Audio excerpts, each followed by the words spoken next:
times, Aldebaran. Expand territory, matrix redefinition.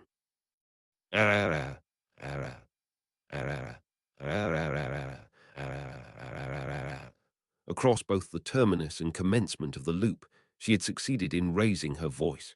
So what? At the eccentricity of Petra suddenly raising that strange cacophony, a shift was born in everyone who had been about to charge at the man helmed in steel. They all turned their eyes towards her, aghast at the sight of Petra scratching at her head and clamoring out. Felt, oi, what's wrong? Garfield, Petra, fuck's happening? Did he do something to you? Ram, fall back, Petra. You're the cornerstone for Ram and the others. Voices hurtled towards her. Worrying for Petra, who had raised a strange cry upon being subjected to some abnormality, everyone in that moment produced fresh voices and words, trying to comfort Petra. That made her glad. Thank you, I love you all, really, truthfully, but I'm sick of it. Petra, I already know all that, you know. What manner of voices everyone would raise if Petra broke down like this, she knew. That they would all do their best to rack their brains if Petra earnestly tried to explain the loop to them, she knew. The fact that everyone would lend an ear if Petra proposed that they all run away and scatter through compression, she knew. She knew. She knew all of it. She had seen it, heard it, referenced it, divulged it, imparted it, discussed it, pondered it, challenged it, strategized against it, tried to defy it, tried to abandon it, picked it back up, then cast it aside again. Petra, say something different already. Show me something different already. Be different already. Different from just now, different from before, different from what's next, different from this time. Just do something different already. With a crumpled up face, the very visage of ugliness, Petra's voice fractured with unseemly cracks, raising an incomprehensible string of words as she scratched at the ground to the point that her nails were starting to peel off. Beholding that, everyone was rendered speechless, but immediately pinpointing the cause to be the man in the steel helmet, they directed the brunt of their rage towards him, baring their fangs. Ram, Petra, stand up. Ram will lend you her shoulder. As the group charged towards the man in the steel helmet, one person had broken away from the crowd and extended her hand out to Petra. How kind. Even in this situation, even with her sharp voice and steely expression, her hand was kind. I love you, Petra, but you see, Aldebaran, play ball, times, Aldebaran, expand territory, matrix redefinition. Indeed, her disheveled face, her peeled-off nails, her worn-out voice, all were restored. Concern they had shown her, their uproar of righteous indignation that distress towards one's protege, all of it had been reset. Having been reset, they would savor the unspoiled beginning and end with brand new feelings. Felt, let's get him, you bastards. Everyone, yeah. How nice it must have been for everyone. With feelings so fresh, they could still cry out in such high spirits. But she could not. She couldn't. She had tried to do her best with them and had done her best with them over 100 times. But that would change nothing. Everyone would still collapse so selfishly before her with their eyes gone white. It was truly unfair. Petra, maybe I should also get a bit unfair. With a pout upon her lips, she blurted out such words. As she did so, everyone had already gone beddy by, so before Petra, the man approached with disorderly steps as he fiddled with the metal fixtures of his helmet. Petra. Then, leisurely, the man reached the very hand that had been fiddling with those fixtures towards Petra. This was just a passing thought, but did he properly take care of that helmet? He would need to make sure to oil it, wipe it with a dry cloth, and do all the proper maintenance, wouldn't he? Realizing that this person had been fighting constantly without even the chance to bathe, she felt a bit of resistance towards the hand that was extending towards her. But she would endure it. Enduring it and enduring it, she waited for the outstretched hand to reach her. It might be harder if she kept staring at him. In that case, she'd shut her eyes so that he could catch her while she did so. All right, wound, two, three times, Aldebaran, expand territory, matrix redefinition. Right, thought so. Even getting caught is no good. Ahaha, just die already. God, Buddha, Ard Lagna, for as long as I live, I hereby vow to never speak of my failures. Aldebaran, expand territory, matrix redefinition. When she initially realized that she had been caught in a loop that commenced upon that signal, Petra had managed to maintain her composure without being greatly perturbed, even in the face of such an aberrant situation. She had naturally been a bit shaken, but it was far less than one might have expected. That was because Subaru, Petra, were looping through a short time span. It's Al's next trick. Shouting that out in lieu of Petra was the sole entity who was sharing in the loop that Petra had been caught in, the only one who had experience with the flow of repeating time, the imaginary Subaru. The presence of Subaru and the message left by Ramjai that she had seen just before being trapped, the marks etched into the ground as if tabulating something, had suppressed Petra's discomposure. Petra, Ramojiason was also put through what I'm experiencing now.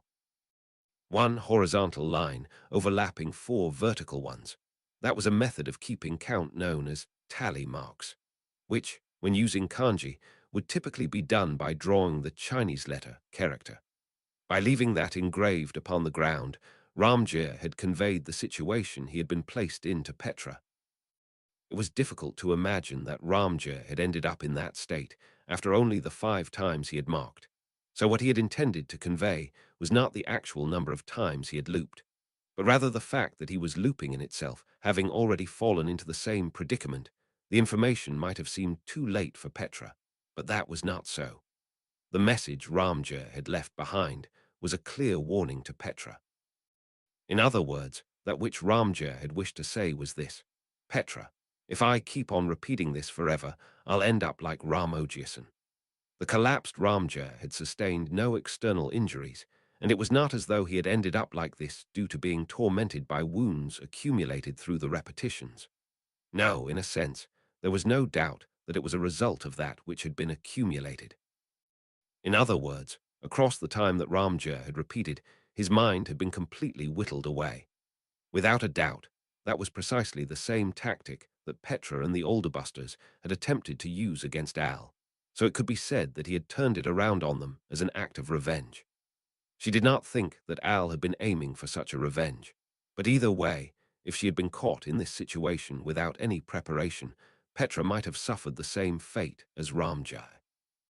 Subaru. Nah, it's not just Ramjai. From the looks of it, the same thing happened to Ram and the others. Petra. Right. Alsan is using his authority on everyone who's charging at him in the same way, but the timing of when the loop starts is when everyone is still conscious, isn't it? Subaru. Sure seems that way. It may be a repeating situation, but maybe it's something like, it also reflects the real-time events outside the loop. So after someone gets taken down, it exits and moves on to the next or something. In that case, Petra, I'm already the only one left. The meaning concealed within Subaru's words was far too hopeless, causing Petra's cheeks to stiffen. Supposing that by the time Petra's turn in this loop arrived, the fates of her allies in the Alderbusters could no longer be altered, Petra, even if this loop were to come to an end. Subaru, wait. Don't be so pessimistic. Even if that turns out to be the case, we've got the authority of Tristisha. With that, we could compress their cooldown time or something, Petra, compressing the time that they're fainted so they can suddenly get back up. Subaru. Yeah, it's never been done before, but wouldn't it be amazing if we did it? As Subaru snapped his fingers and proposed his idea, Petra's breath caught slightly. In truth, she could imagine that such a feat would be rather difficult. It was possible to use her authority to compress time for discussion or the interval it took to acquire a new skill, but it required a comparable amount of energy. In a nutshell, if Petra were to compress a single day for herself, it would consume a day's worth of energy. For 3 days, it would be 3 days' worth. For 7 days, 7 days' worth, and so on. If it required a month, or even somewhere in the denomination of years, to recover a heart worn thin, then there would be no way to supply the energy necessary for compression. Compression was by no means omnipotent. But even if that was the case, Petra, yeah, I think it would be really amazing. We might be able to do it. Subaru. Right. That's why you first gotta drill it into your head. Once you escape the loop, the first thing you need to do is get everybody back up on their feet. If you don't, you'll be overwhelmed in one fell swoop. As Subaru constructively planned for the events that would transpire upon the loop's nullification, she nodded in agreement with him. Then, looking back, she believed that Ramjir had probably thought the same thing. Likely, even if it wore out his heart, the wise old giant had prioritized inscribing a message into the ground unconsciously. By accreting that motion over and over and over again, he had managed to lock in that action for when the loop had come to an end. In that case, she ought to accept Subaru's plan of deciding on the actions to take immediately after the loop concluded. Only Petra. How many times did Ramogiuson need to reset to ingrain that into his body? Even with his mind worn thin, fallen into a state where he could not preserve even his sense of self, Ramjir had successfully managed to scratch the ground right after his loop had ended, to memorize that action, engraving it into his soul so that he would be able to perform it even if his heart was shattered. Just how much had he accreted? Petra. Subaru. Petra, let's do some testing. In the past, Biko devised a looping hallway that went on forever. If the rules are the same as that, then there's gotta be a condition to end the loop. Petra swallowed hard, and Subaru informed her of their next course of action, smiling back a yeah. With a nod, Petra once again faced forward. Felt, let's get him, you bastards. Everyone, yeah. Even during the conversation Petra and Subaru were having just now, the sequence of her fellow Alderbusters challenging Al before toppling down before him had been repeating. In all honesty, as she had gleaned from his Book of the Dead, the way Subaru would cherish each and every loop, carefully storing the details of all the events within himself, was something she respected and thought of as cool. But it would be difficult to pull off the same thing in this loop that exceeded not even a single minute. Subaru, I gotta say, even I think it's unreasonable to expect you to properly mourn each time they all get taken out in a situation like this. But there's something you gotta make sure you remember. Petra, the number of times it repeats. Subaru, well, that too, but for each of those times, Petra, you need to remember the anger you felt, the regret you felt, and the sorrow you felt. Remember that no matter what. Petra, that's right. In this world of repetitions, amidst the loop that only continued to go on and on and on, she was the only one who could carry these feelings forward, so just as Subaru said, she had to ensure that she remembered. After she exited the loop, even if Al had no idea of what Petra and the rest had endured, she would never forgive him. No matter what, she would hammer into him exactly how much they had suffered. With that vow in her heart, Petra nodded at Subaru and faced to the fore. Aldebaran, it's the stars. Your stars were bad. Then, facing off squarely against the approaching Aldebaran, play ball, Petra, play ball, Subaru, play ball. Indeed, they bravely declared their intent to embark on this tour of hell. God, Buddha, Ard Lagna, for as long as I live, I hereby vow to never let anyone tie up my hair. And so, her resolve having been steeled, Petra continued to wander the depths of hell into which she had plunged herself. Petra. What should I do? Grasping her knees, slamming her forehead against those knees, again and again she questioned herself. What should she do? What was it that she ought to do? How could she put an end to this loop? Petra, what's the condition? There was a condition for this loop to terminate. That person had said as much to Petra, and Petra was of the same opinion. It was standard practice for these types of situations, the kind where the same events would play out repeatedly without end, to have some sort of end condition that would serve as the trigger, a formula, a foregone conclusion, a rule, and since it was a rule it had to be kept. It just had to. Surely it was being kept. Because it was kept, there would certainly be a way to put an end to it. Yes, that's all. This argument is over. Since it's over, it's time to think about the condition. The trigger to end it, what could it be? Petra. I tried all sorts of things, you know. Employing compression to the fullest, she had surely attempted an array of methods much more vast than any ordinary person would have. She had worked with her allies to defeat this man in the steel helmet, and when it was clear that taking him down was not a viable option, she had attempted to let everyone flee by means of compression. Of course, Petra had also tried getting herself as far away as possible, tried deliberately letting herself get caught by the outstretched hand of the steel-helmed man at the end, and she had even tried leaping straight into the arm of the man in the steel helm on her own accord. It had all been for naught. Considering the possibility that one of her allies might have possessed some method of breaking the deadlock, she had even tried discussing with each and every person, deeply probing all of their individual circumstances, laying bare their secrets, hearing all about their family situations, upbringings, and hometowns, and finally sharing the sorts of things that people would typically not even disclose to close friends of over 10 years. It had all been useless. Wondering if the correct answer was perhaps to approach the steel-helmed man, she had tried speaking to him, tried giving him the cold shoulder, tried winning and losing against him in a one-on-one fight with none of her allies, tried winning and losing against him in a fight without using compression, tried running away, tried marking him, tried lauding him, and had tried singing. It had all been meaningless. Petra. So then, what the hell should I even do? She had done it all. She had, hadn't she?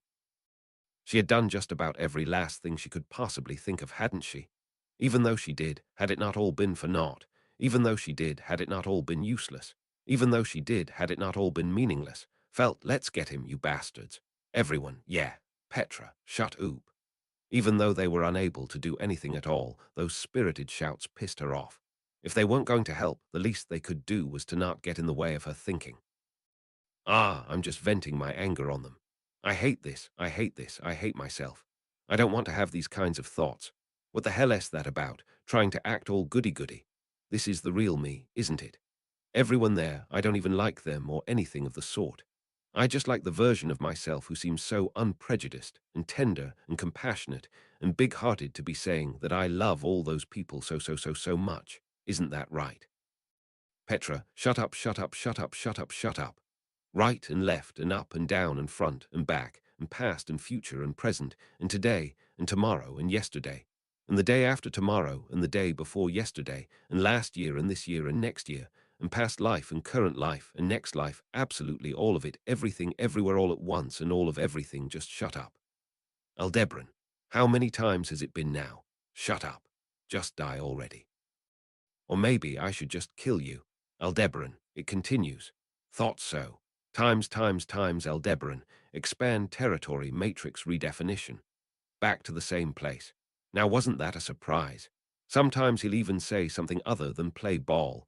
During this loop, since all the others present here aren't simply puppets, they'll react if something is said to them, and they'll respond accordingly if something is done to them. And that wasn't just limited to them. It went for the man in the steel helmet too. Maybe it was obvious, but it seemed the man helmed in steel could tell what she was going through. Petra, so what? Even if he knew this world would end, and when the next one starts not even he as the instigator would follow her there. Petra was always alone, constantly restarting in the same world without cease. Nobody could understand Petra's struggle and suffering. She was all by herself, all by her lonesome. Completely alone. Was I completely alone? Petra, HK, Subaru. Where are you? Subaru, Petra.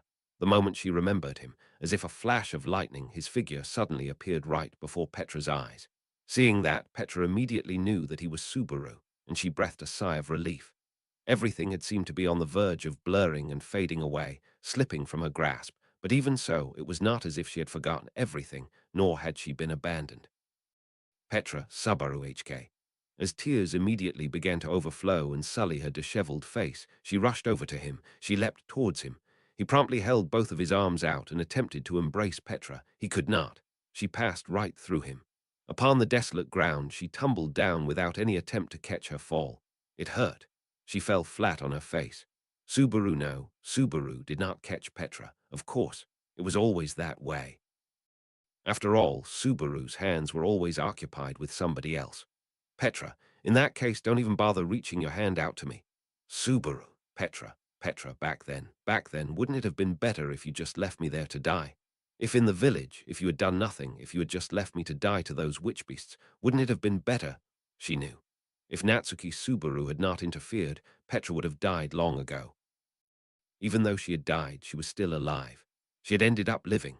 Because she had ended up living, she was now going through such suffering, with such painful thoughts, and none of it would come to an end. Subaru, I'm sorry, Petra, I'm sorry. But please hang on, don't talk like that. Petra, ha, what's that? Even though I'm going through such a hard time, you're scolding me. Even though I've been hurting all this time, over and over and over again, crying like this, why you're SS scolding? You're scolding me. Just stop it already. Subaru, she exploded. She had done it. She had really gone and done it now. There was Subaru, a look of sorrow and concern painted on his face, and Petra began wanting to vomit blood, began wanting to gouge her own heart out, began wanting to blow her own head off. Actually, why not? Petra, the most straightforward trigger to end the loop. With those words, she formed a finger gun and pressed her index finger against her temple. Concentrating mana in that fingertip, a dim, white light began to illuminate. Beholding this sight, Subaru, petrified, reached his hand out towards Petra. Even though he couldn't touch her at all, see, it went right through. Subaru, Petra, wait. Don't be so hasty. I get it, I really do, but please hold off on that sort of method. If the opponent's aim is to make you do that, then.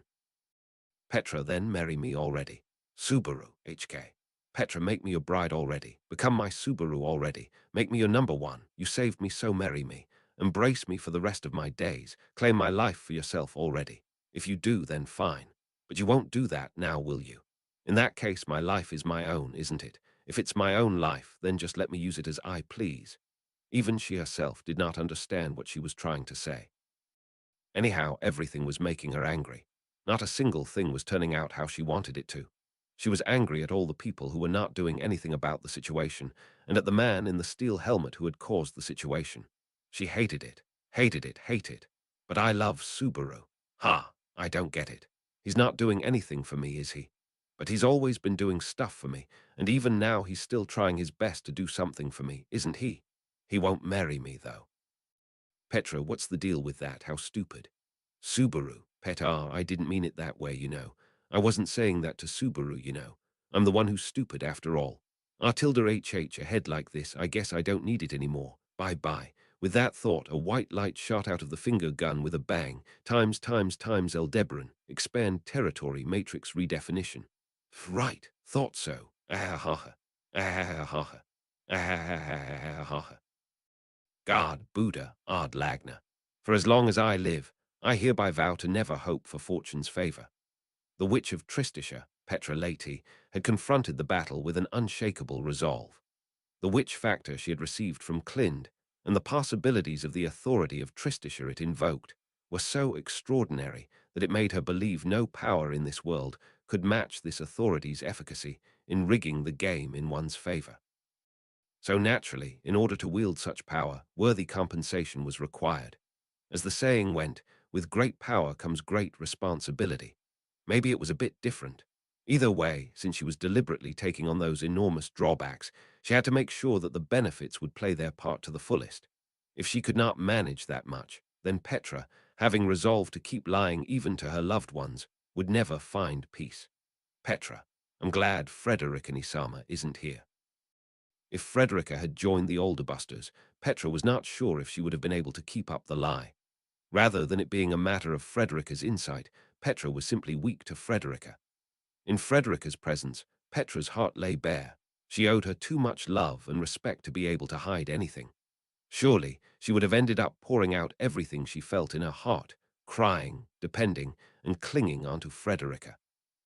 If it were just a matter of keeping things hidden, the same thing could have been said about Ram and Otto when they were in top shape.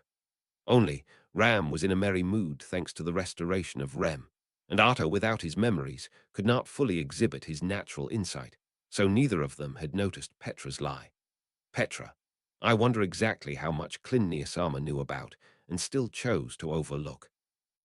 Age unknown and motives unclear, yet still believed to be an ally at the very least, it would not have been strange if Clind had entirely seen through all of Petra's intentions. But on the other hand, perhaps it would not have been so strange for him to be completely blind to the subtleties of the human heart, given how close he was with Raswal. Either way, right at the beginning of all this, Clind knew that Petra had made an enormous sacrifice. His position was thus one in which either outcome was conceivable, that she would offer up nothing else, having already paid such a huge price, or that she would easily offer up more, having already paid once. In that case, it worked best for Petra to interpret it as a silent push of encouragement for her resolve.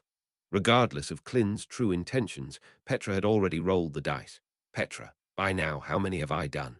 To never imbibe, to never pen a missive, to never clutch a stuffed toy, to never put needle to thread, to never sing, to never play with children, to never visit places of fond memories, to never hold beautiful flowers, to never partake of her favorite food, to never return to her hometown, to never shed a tear in the company of others, to never wipe the tears of another, to never speak of fond reminiscences, to never retell her favorite stories, to never call others by terms of endearment, to never invite another into her home, to never nurse the deathbed of another, to never hold the hand of another, to never desire reconciliation with another, to never display weakness to another, to never watch the morning sun in the company of another, to never be picky about anything, to never cry for another, to never wish upon the stars, to never rendezvous with another, to never walk in the sunset with another, to never tread upon the shadow of one who walks beside her,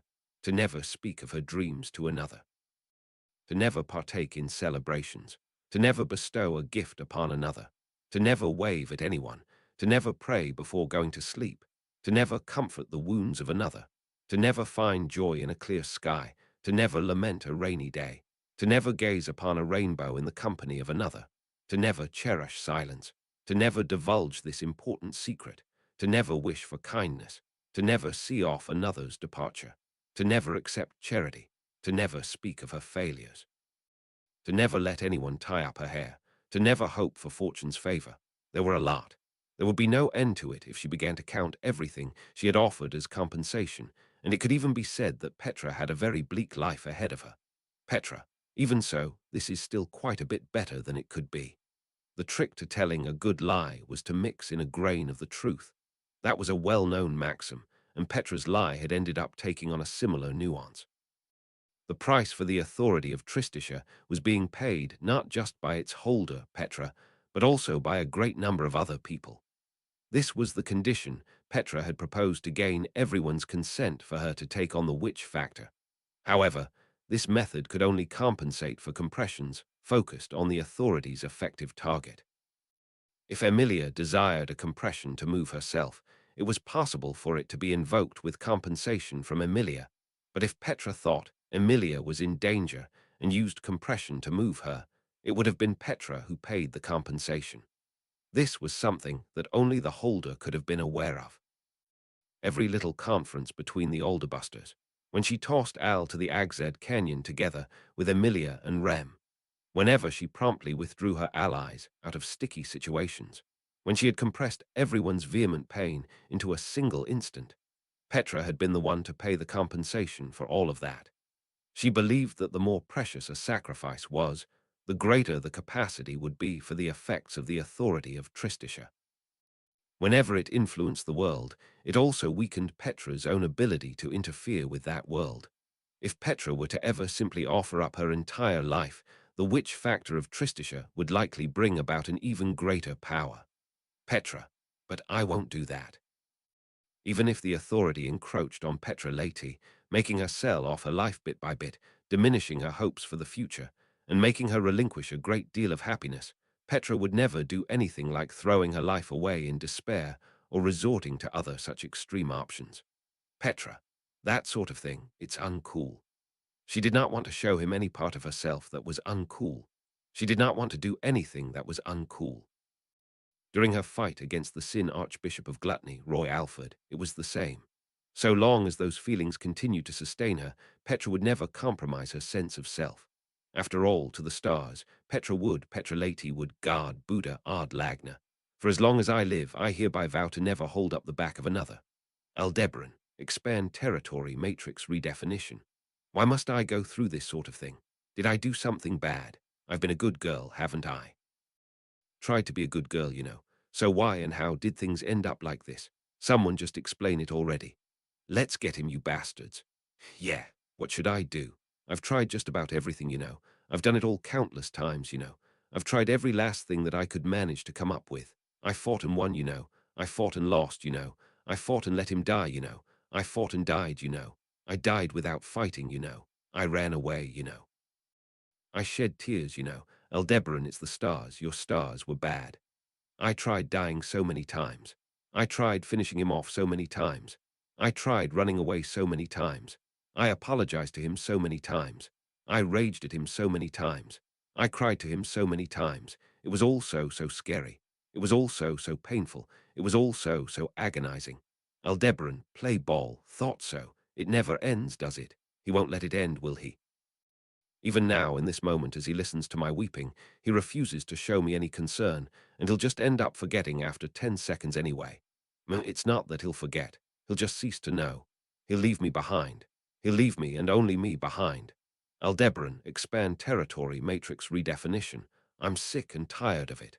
I hate everyone. I hate them, I hate them, I absolutely loathe them. Why won't they try to help me? Even though I'm crying out as hard as I can like this, why won't they? It never ends. It won't end. He won't let it end. And he won't let me end it. Even now I'm still. Let's get him, you bastards. Yeah. Even if I weep, even if I scream, even if I clamor, even if I curse, the same events will just endlessly repeat. Amazing. I was mistaken. I was so conceited to think that I might be able to do something about this. My reliable. Even though they won't do anything for me. Well, whatever. My reliable allies, just who were they again? That woman and the like, they're all supposed to be amazing, so then why couldn't they overcome this? Aldebaran, it's the stars. Your stars were bad. But here's the thing I know. I've known all along. After all, it can't be helped. More and more and more and more, I'm becoming unable to think straight. I'm losing all interest in the things happening before my eyes. That's not it. It's not that I'm losing interest, I'm just trying to distance myself from it all. I even know the reason why. Aldebaran, play ball. After all, I don't want to hate everyone or anything like that. But whenever I think about everyone else, I just end up hating them all for not doing anything for me. So I'll stop. I won't think. To make sure that I don't end up hating them, I'll stop thinking. I just won't think about anyone. I don't care about those people at all. Ah, that's wrong. Sorry, that's a big fat lie. I love them all. Yes, loove them. Aldebaran, expand territory matrix redefinition. Well, it can't be helped, can it? I'm still a child after all. I can't just grow up and become an adult all of a sudden. If I just stay here forever like this, repeating the same moment again and again, will I eventually become a grown-up? Well, sorry to say, but I won't. After all, it's just the same moment in time that's repeating. No matter how hard I try, it's always the same. If it's always the same, no matter how hard I try, wouldn't it be fine to just stop trying? Let's get him, you bastards. Yeah, yes, that's right. Trying my best had been meaningless. It was always the same. Trying my hardest was all for nothing. Let's just stop thinking about such difficult things. Trying my hardest was all for nothing. It was all completely meaningless. I've been doing things for no reason this whole time. Right. That's right, thought so. Aldebaran, it's the stars. Your stars were bad. I tried my hardest from the start, so it can't be helped, can it? Even if I try my best, it's not like I can become king. It's not like I'll be cherished. It's not even like I could get married to that person. So it can't be helped anymore. It simply can't be helped. Aldebaran, play ball. It can't be helped, so let's just end it already. There's nothing that can't be helped. Why? Giving up isn't easy, is it? But it can be easy. Why? What for? When your heart folds, or even when you die, those are nothing but scratches. Why? What for you are lies till a ying all that? That's why. Why? What for? You're really still saying all that? What then? That's why. What for? You're really still saying all that? What then? Then? We can still do this. It'll be a piece of cake. Really, he is such a bad liar, thought so. God, Buddha, Ard Lagna. For as long as I live, I hereby vow to never give up. God, Buddha, Ard Lagna. For as long as I live, I hereby vow to never bend the knee. God, Buddha, Ard Lagna. For as long as I live, I hereby vow to never regret my choices. God, Buddha, Ard Lagna. For as long as I live, I hereby vow to never cry bitter tears. God, Buddha, Ard Lagna. For as long as I live, I hereby vow to never forget that which I have loved. Petra Leti was a country girl born in Arlam village, a village in the kingdom of Lugunica. The original Petra was not a girl who would have ever participated in a battle to decide the fate of the world. As a mere village girl, she would have either lived a somewhat good life with her cuteness and shrewd nature, or been engulfed in one of the world's great billows, ruthlessly scattering her life to the waves. That was all she had been.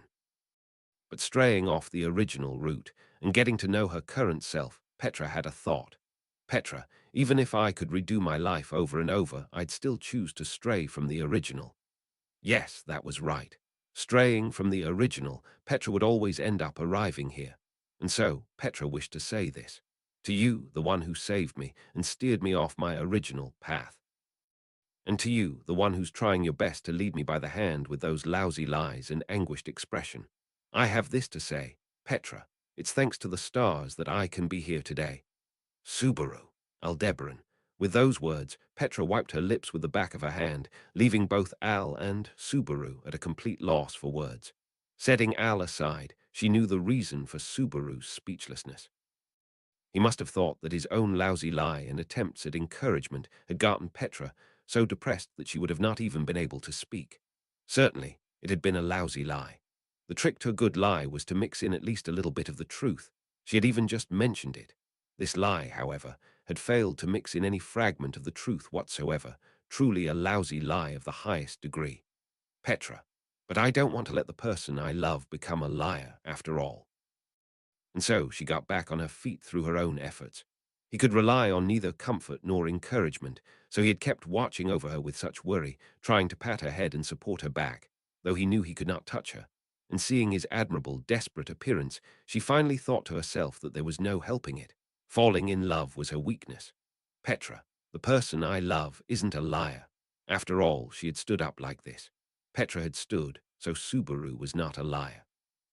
The repeating world had been an agony. Revitalizing a heart that had come so close to dying was no easy feat. In fact, it was the most difficult thing she had ever done in her entire life up to this point. But she stood. She had gotten back up, because right by her side there was a person who always believed in the weak, pathetic, and clumsy Petra. Petra, there's not a single thing bad about my stars. Amazing. The fact that I have to try my hardest no matter what is tough. Even though I'm usually pretty clever, even though I can usually succeed at anything right away, living up to this person's expectations is really tough. But even when she found herself in a hell so terrible that it would have crushed the hearts of anyone else and left them unable to stand, a hell that made her go through the same moment however many hundreds, thousands, tens of thousands of times, this person continued believing in her for no good reason whatsoever, saying, Petra won't lose. So she had no choice but to push forward. If Natsuki Subaru believed that Petra Leti was a girl so tough that her heart would not break even after looping tens of thousands of times, then she would make it so. Petra, you see, Ice Sky girls need to at least be able to make miracles happen on their own, or else they won't be able to get by. After all, if she had never strayed off the original rails of fate, she would have never even met the person she now adored from the bottom of her heart. Petra, Alsan, no matter how many times this repeats, I think it's pointless. Having interrupted his signature phrase about blaming the stars or whatever, Petra declared thus toward the silent Al. This was no bluff or brave front, but rather Petra's true beliefs, even if this interval repeated far beyond the realm of tens of thousands of times, and entered the realm of billions or even trillions, it would not be able to wear Petra down. After all, a girl's love was infinite. It was no fairy tale solution like that either. Petra, this is a loop that repeats until your enemy's heart is fully expended, right, Alsan? Even when she triumphed against Al, even when she killed him, even when she sent him far, far away, it did not end. Even when she was defeated by Al, even when she was caught by him, even when she ran far, far away, it did not end. Even when she killed herself, even when she was killed, even when she tried to abandon everything in despair, it did not end. Simply put, even though it had repeated over 10,000 times, it did not end. Petra, but you know, the point that it's cut off ought to be decided by you, right, Alsan? The way to put an end to an endless loop. She could not imagine it being anything other than Al undoing the territory. The loop was likely nothing so convenient that it would end on its own once the target's heart was shattered. The timing to end it would always need to be consciously executed by the Al inside the loop. Ultimately, if she got Al to throw in the towel, then this loop could have been ended on the very first go-around without even needing to reach 10,000 tries. All that was needed was to make the cautious and cowardly Al of the initial loop decide to do so. Petra, so I'd like for you to cut it off here. Other than me, everyone else has already collapsed, so your fruits of battle should be sufficient, Alsan. Even if you continue this, it'll just be meaningless. Let it be said once more, this was no bluff or brave front from Petra. Even if this loop repeated for the rest of eternity, Petra's heart would not break. After all, Petra had made her choice. Petra, you see, I'm no longer able to give up. I can't have regrets either, nor can I cry tears of frustration, and I'll never be able to forget all the people who I love so much. That's the sort of witch I've become.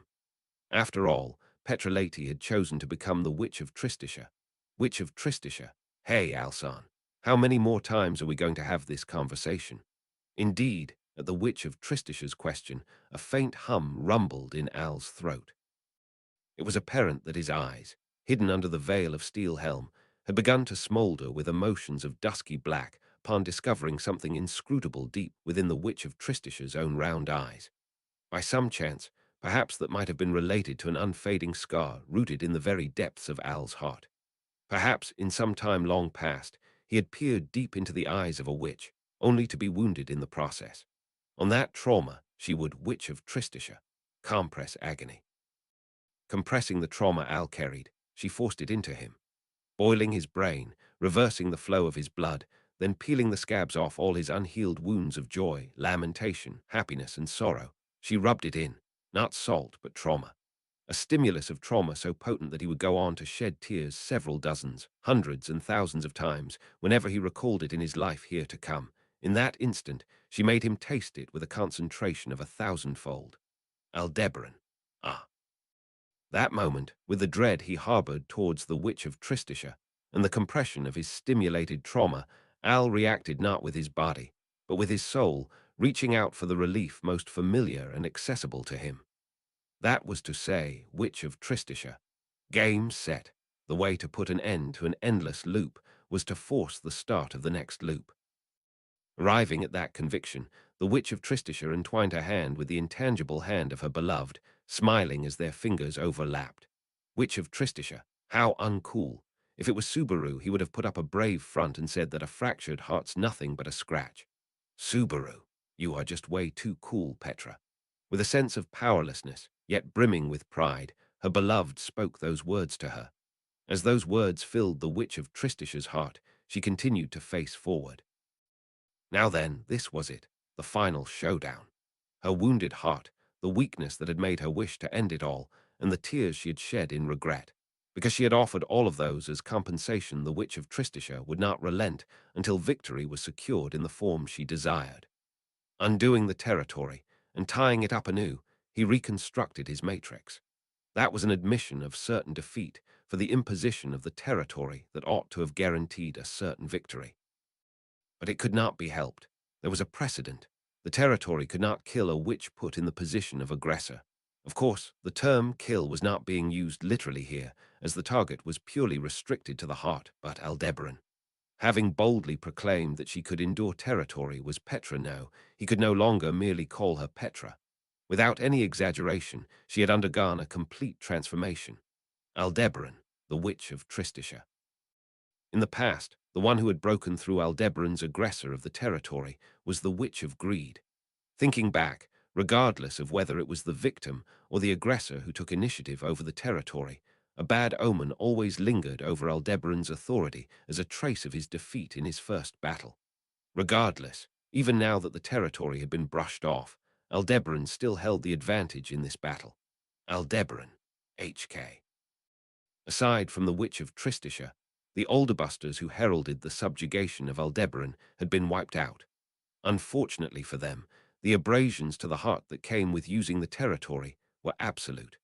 It was not as though Aldebaran had decided to impose the territory on them with a resolve so tepid as to allow them to escape it by acting or playing dead. That was precisely why he would have been severing one or two of the target's limbs as verification before he decided to transfer the territory onto the next target. Since that continuity did not exist within himself, he had no way of knowing exactly how he had ascertained that, but if his current self could think of it, then the him inside the loop would have also drawn the same idea. Hence, he could say it with certainty. Aside from the Witch of Tristisha, nobody would be able to stand. Aldebaran, but that's something she'd also be aware of. If she had stood up, then her other allies would also get back up.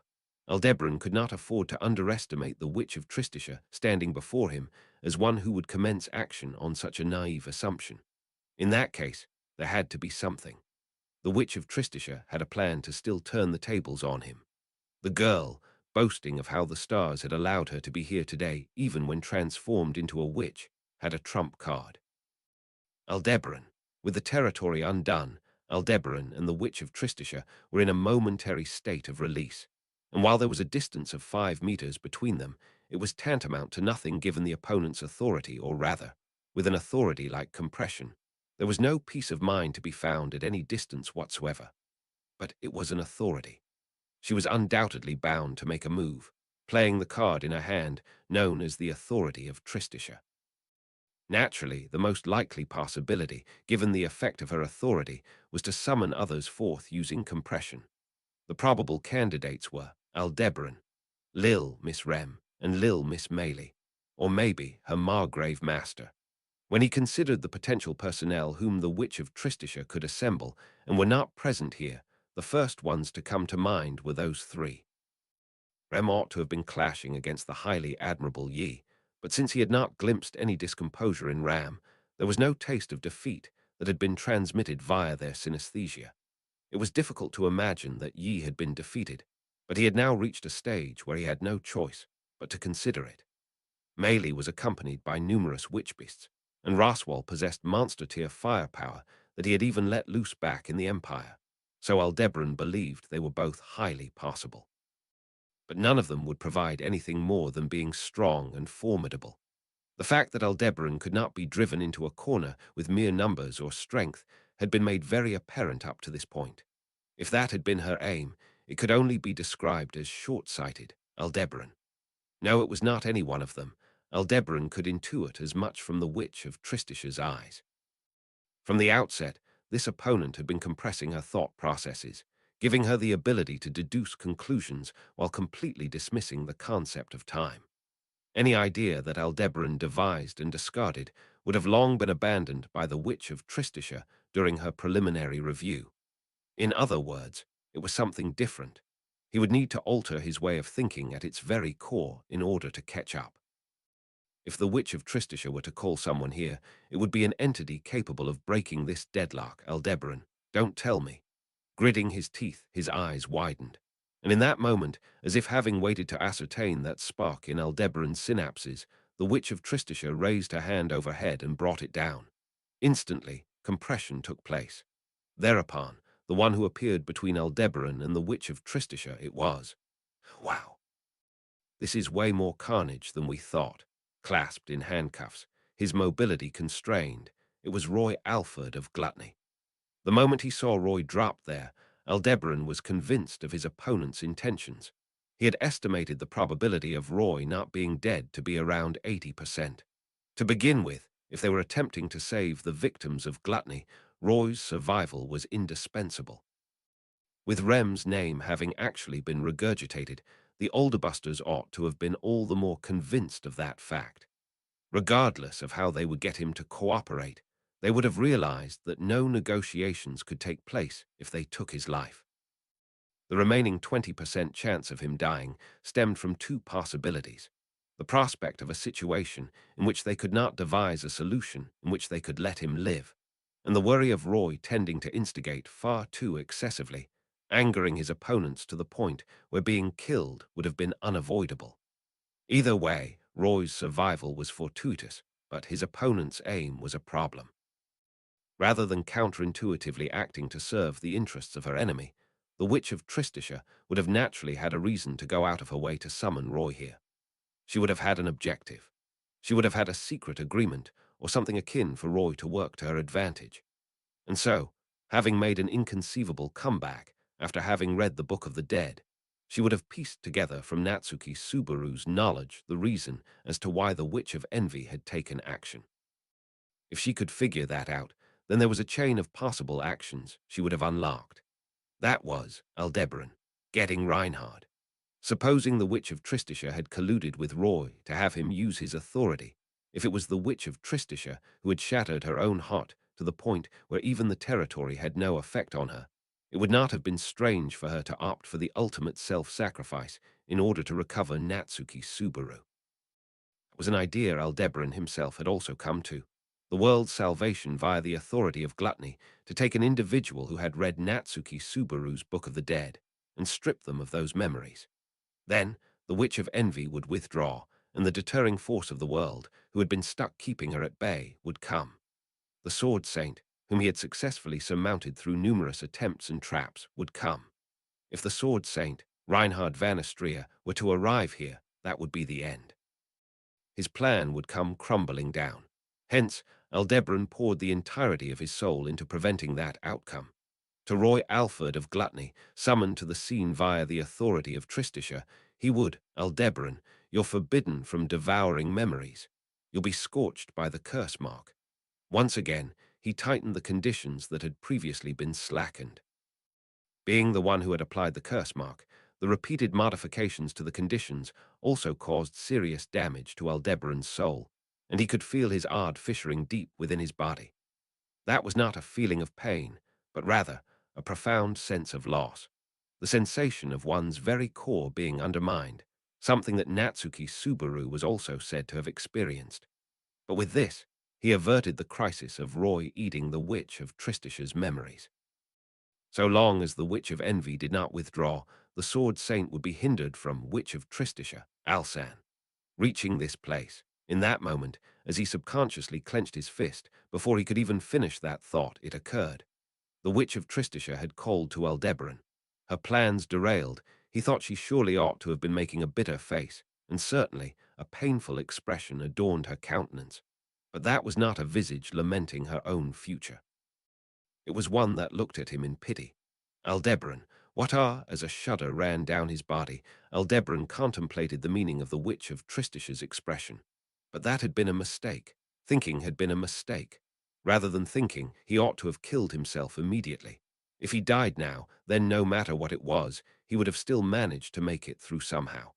But once again, when it mattered most for Aldebaran, die he could not.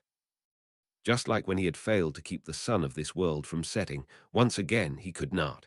Witch of Tristisha, play ball. It transpired in that moment, as the Witch of Tristisha spoke the line that Aldebaran had intended to say, but had failed to get the chance.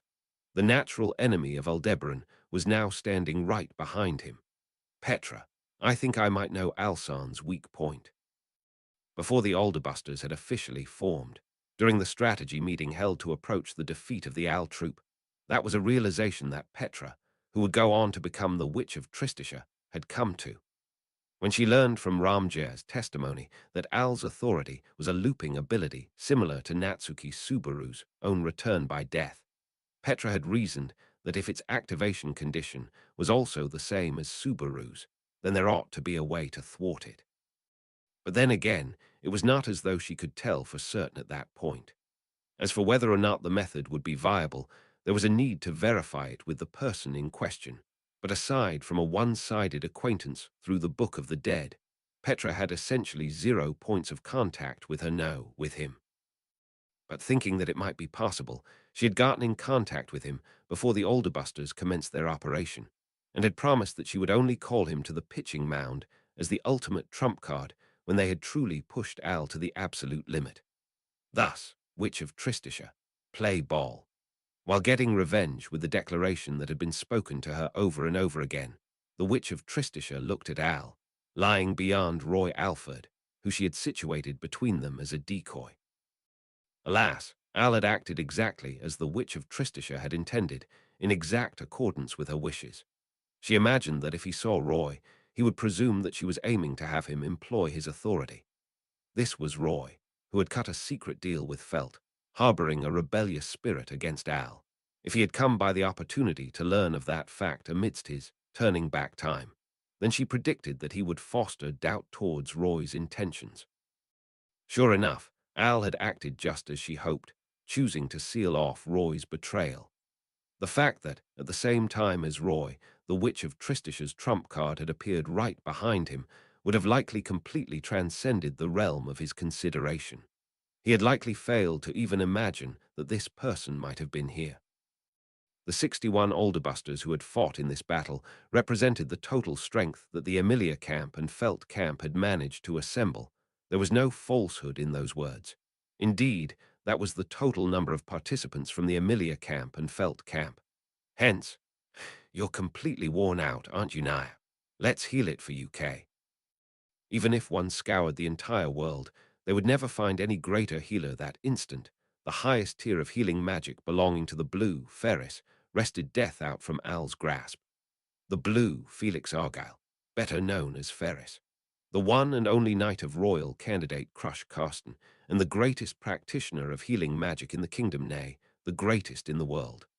Thus, he was the last of Aldebaran's three natural enemies. He was the final barrier whom Aldebaran could not afford to encounter, having already set aside Natsuki Subaru and the Sword Saint, Reinhard van Estria, for the sake of his plan. And so, upon Aldebaran, he applied magic that was tender and merciful, yet undoubtedly cruel. Aldebaran, ah, Gah. The moment all of the hairs on his body stood on edge, Aldebaran resolutely spun around, and shoving the person who stood behind him, Ferris, to the ground, he undid the package of poison within his mouth. Instantly dissolving on the membranes of his tongue, it elicited a tremendous threat to Aldebaran's facilities of life, and would deliver him unto death in a mere few seconds no longer. The tissue that ought to have been crumbling apart was thoroughly restored, and even the nosebleed that had begun to gush forth beneath his helmet had ceased within a single second. Aldebaran, fuck on account of this, he created an impromptu stone dowel, and placing it against his own neck, he slashed with all his strength. Having severed a thick artery, blood gushed out with terrific force, and with that, Aldebaran's life was under no threat whatsoever. The wound healed instantly, and he felt no more pain than about the prick of a needle. Aldebaran, fuck, he had been played. As far as he knew, this was the most terrifying, most effective way to seal Aldebaran. The method to seal return by death was nothing special. It was simply to prevent them from dying. That was all it took. The very means by which to kill Aldebaran and Natsuki Subaru lay in the gentlest hands this world had ever seen. Witch of Tristisha, this is the end, Alsan. Indeed, the Witch of Tristisha calmly apprised Aldebaran as he lost his composure in such an unseemly manner. He could not die. He could not redo. Seeing Ferris on the ground beside him, he considered dispelling the healing magic. But Ferris, it's nigh out happening. Or do you really want to try having a pointless contest of endurance with Ferry-chan? Ferris, whose expression did not budge even with sword thrust before him, was likewise an individual who had steeled his resolve to take on this challenge. If Ferris was applying the same healing magic upon himself that he was currently using on Aldebaran, then no matter how he struggled, he had no chance of dispelling Ferris's magic here. In other words, right here and now, Aldebaran needed to decide on what to. There is nobody who can defeat you, you whom I created. Aldebaran, once again, he heard the witch's voice. Just then it happened.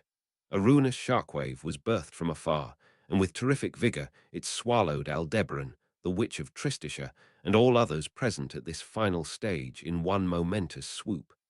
That assist was by no means something the divine dragon had intended to bring about. With the battlefield having shifted, a clash against the rightful owner of the dragon husk unfolded, and upon the perforation of its dragon halo by the hyper-magic of miracles manifested by the two magicians, the divine dragon had made a momentous choice. Rather than pursuing its own immediate victory in that moment, it had opted instead to prioritize the purpose, the wish, and the long-cherished desire it had set out to fulfill together with its original self. Divine Dragon, Haran. The final breath unleashed by the dragon aimed for neither the dragonkin nor the magicians, dashing straight towards a land far in the distance true to its aim. It landed a direct hit upon the ultimate destination that ought to be reached, the colossal hole that penetrated the land, said to be the deepest and darkest in all the world, tunneling down to its very bottom, the Grand Margalade Geyser. The cataclysmic devastation it had wrought, alongside the astonishment it had caused throughout the world, went beyond all description. Even upon this battlefield, it came surging forth as a great wave of earth. Towards the battlefield of Aldebaran and the Witch of Tristisha, in the precise moment of their conclusion, the tremendous undulation surged forth. Aldebaran, completely oblivious to those circumstances, Aldebaran was engulfed in a fierce torrent of water and plumes of dust billowing forth. Widening his eyes at this arrival of a once-in-a-lifetime opportunity in the truest sense of the phrase, it was a once-in-a-lifetime opportunity. There was no doubting that this was an opportunity beyond anything Aldebaran could have hoped for, his ultimate chance. This was no scheme devised by the Witch of Tristisha, but rather a rare stroke of luck that had worked in his favor. something that ought to have seldom occurred in Aldebaran's life, a resource he ought to have fully expended when he had met Priscilla. Aldebaran, HK. His shock lasted for but a moment, yet as Aldebaran was buffeted by the wind and rain, he strained his eyes across the battlefield shrouded in fog, searching for that which he needed. His target was neither the Witch of Tristasha, nor Ferris, nor the fallen Alderbusters. Here on this battlefield, there existed the sole, final measure that Aldebaran could still take. With death obstructed, and all his allies lost, it was the final method by which Aldebaran could still fulfill the long-cherished desire he had strived towards alongside the witch, someone who no longer existed anywhere but within himself. That was Aldebaran. Roy, if you're there, then come out. Come and eat my name. Updating the conditions of the curse mark with reckless abandon, he once again tasted in the sensation of his ard fissering under the enormous burden, and with the resolve to make his very soul spew forth blood, Aldebaran screamed. To return this situation to zero, that was the one and only stratagem Aldebaran could still take with his authority having been sealed. By having his name eaten and vanishing from everyone's memories, he would turn it all back around. That purpose, Aldebaran searched for the revolting form of gluttony amidst the dense veil of dust and screamed, Aldebaran, eat me, my name is christened Aldebaran, the one condemned to carry the fate of the following star. By ridding the world of Natsuki Subaru, he would grant the witch her wish long prayed. Despite bearing such a destiny, he scorched with yearning for the sun, and as a result he had lost everything, left as naught but a worthless wretch. That person, his name was Aldebaran, Rigel.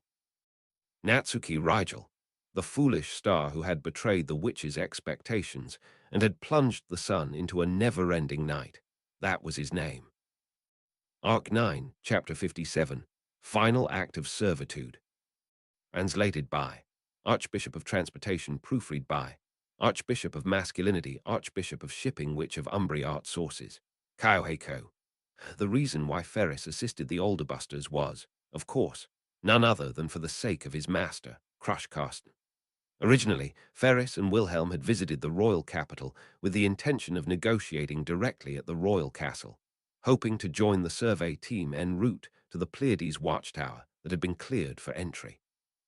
It was during this time that the Aldebaran troop attacked the royal capital, a raid that unleashed a battle between the sword demon and the divine dragon, and saw the Sin Archbishop of Gluttony break loose from his prison. There is a matter I wish to share with you, and something I would like to ask for your assistance with. It was Otto, the internal affairs minister of the Emilia camp, who gave Ferris and Wilhelm the rundown, requesting their cooperation.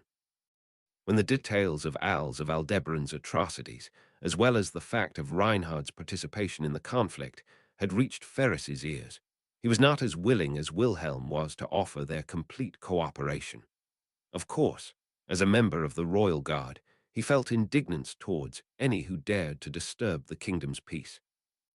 However, he was powerless in combat, and even his healing arts, which ought to have been his lone strong suit, were insufficient to save his master, the one whom he held dear above all else, so what more could he do? In fact, in the battle that immediately followed, Wilhelm was defeated by the divine dragon, suffering serious injuries that left him unconscious, which only served to further reinforce Ferris's sentiments. However, a situation arose that forbade Ferris from keeping his gaze downcast any longer. It has been some time, Felix Sama. Face to face with the maid Rem, as she bowed out of courtesy towards him, Ferris recalled the events of the conversations they had shared, the battles they fought together, and realized that she was one from whom the authority of gluttony had been rescinded. In other words, she was a living testament to the prospect of breaking one of Crush's two curses, those being of her memories and of the dragon's blood. Ferris, in that case, I've got no other choice, do I? There was also the fact that Wilhelm, who had been a continued source of encouragement for Ferris at times when he felt worthless at Crush's side during her torment, had been taken down. Accepting that request, he lent his strength to the Alderbusters in an attempt to stop the Aldebaran troop, who were determined to accomplish an unknown goal, even if it meant making an enemy of the world. To that end, he resolved himself to do whatever it might take. But then again, Ferris, of all things, I never thought I'd be used as the trump card like this. As he was hit by the tremendous eruption of smoke, violent wind, and pouring rain, Ferris covered his mouth with his hand to block the dust as he reflected on the unexpected role that had been levied upon him. With Petra's power of compression, it was possible to move objects swiftly or complete discussions in the blink of an eye using this.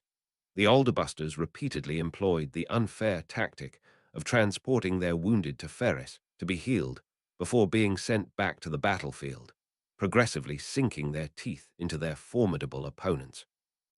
That alone was already quite the major duty, but to be entrusted with delivering the decisive blow to Aldebaran, someone who possessed an outrageous ability, was something he could have never imagined. Upon Aldebaran, he cast perpetually active healing magic. That was the duty entrusted to Ferris, the trump card to be used against Aldebaran, a role that permitted no failure. Ultimately, even now, Ferris did not fully grasp the meaning behind his role. Taking into account the words of Petra and Ramjay, whenever Aldebaran sustained a mortal wound, time would turn back to before he received that injury. Such was his interpretation. By exploiting this, Aldebaran had been able to continue tiding over many a tight spot, allowing him to sidestep even Reinhard. Frankly, Ferris found himself perplexed over what everyone was seriously considering as a possibility. Supposing that were really true, it would be far too invincible. Nobody could defeat that sort of thing, could they? All the more so if they were saying that Ferris's healing magic was the only way to overcome that invincible power. He thought it would be far, far too big a gamble. That just maybe, it might have been a foolish act to fully restore the enemy that everyone had worked so hard to corner. Still, what if, by some chance, Ferris actually could deal the decisive blow to this battle? Don't lament, Ferris. Your heart is precious. Be proud of your talents. You have the kindest power in all the world. Ferris, your highness. In the past, there was someone who spoke of Ferris's power that way, taking pride in it. Both back then and even now, Ferris's power still fell short of the title of blue. Even so, he wished to believe that there had been meaning in the fact that he had continued to polish it, not viewing it a curse. To that end, Roy, if you're there, then come out. Come and eat my name. Unseen within the cloud of dust, mixed with the roaring wind and the screams of the land, a voice could be heard. It seemed that Ferris's healing magic had certainly proved effective as a trump card. This was evidenced by Aldebaran's violent discomposure and his desperate cries through the wind. But the opponent had not given up just yet. As Ferris also stretched out his slender knees to stand up, he began to ponder. Ferris, what else can I still do for the people I hold dear? So he spoke. Aldebaran, Rigel, Natsuki Rigel. Raising his voice amidst the dense enshroudment of dust, Aldebaran assiduously strained his vision. The pouring rain, gusting winds, and rumbling earth roared, rendering him unable to discern the sounds in his surroundings. Even while bearing those unreliable senses of sight and sound, he still raised his voice as if to tear his throat apart. The abominable power of healing that had been cast made it so that instead of spewing forth blood, his shrieking throat was instantly being repaired. While being bestowed such an ironic boon, he continued to scream with all his might. Aldebaran, Roy, rule. Find me, it's Rigel. Natsuki, Rigel. Each time he said it aloud, he felt a heartache as if sandpaper filing away at his soul unseen, yet amidst it all, Aldebaran continued to cry out that name. Time after time, he cried it out. Natsuki Rigel. Before he wore the mantle of the following star, that was the true name belonging to Aldebaran. Aldebaran, HK. Nothing about it felt real. Only it caused a sense of irksomeness to cling to a corner of his mind. For Aldebaran, rather than the name given to him by his parents that none had ever called him directly, it was the name that the witch had called him by countless times. Aldebaran. That was far more familiar to his ears. Even that name had been transformed into a wound when the witch had been reduced to the witch of greed. As for who he originally was, he no longer knew. But self-recognition had no bearing upon it. The only thing that mattered was how Ard Lagna had recorded this pathetic life. That was why, Aldebaran, Natsuki Rigel. That which he deemed only an abhorrence to give as his name, Aldebaran recognized it as part of himself. Even if one rejected, shunned, or hated them, nobody could choose their parents in life. Aldebaran. Continuing to scream even now, Aldebaran frantically searched for Roy amidst the fog. Swept up in the devastating windstorm from a moment ago, all present on the battlefield had been scattered. Aldebaran had also been thoroughly tossed around, and the Witch of Tristisha, Ferris, and Roy were of no exception either. At present, there ought to have been nobody else capable of mobilizing here.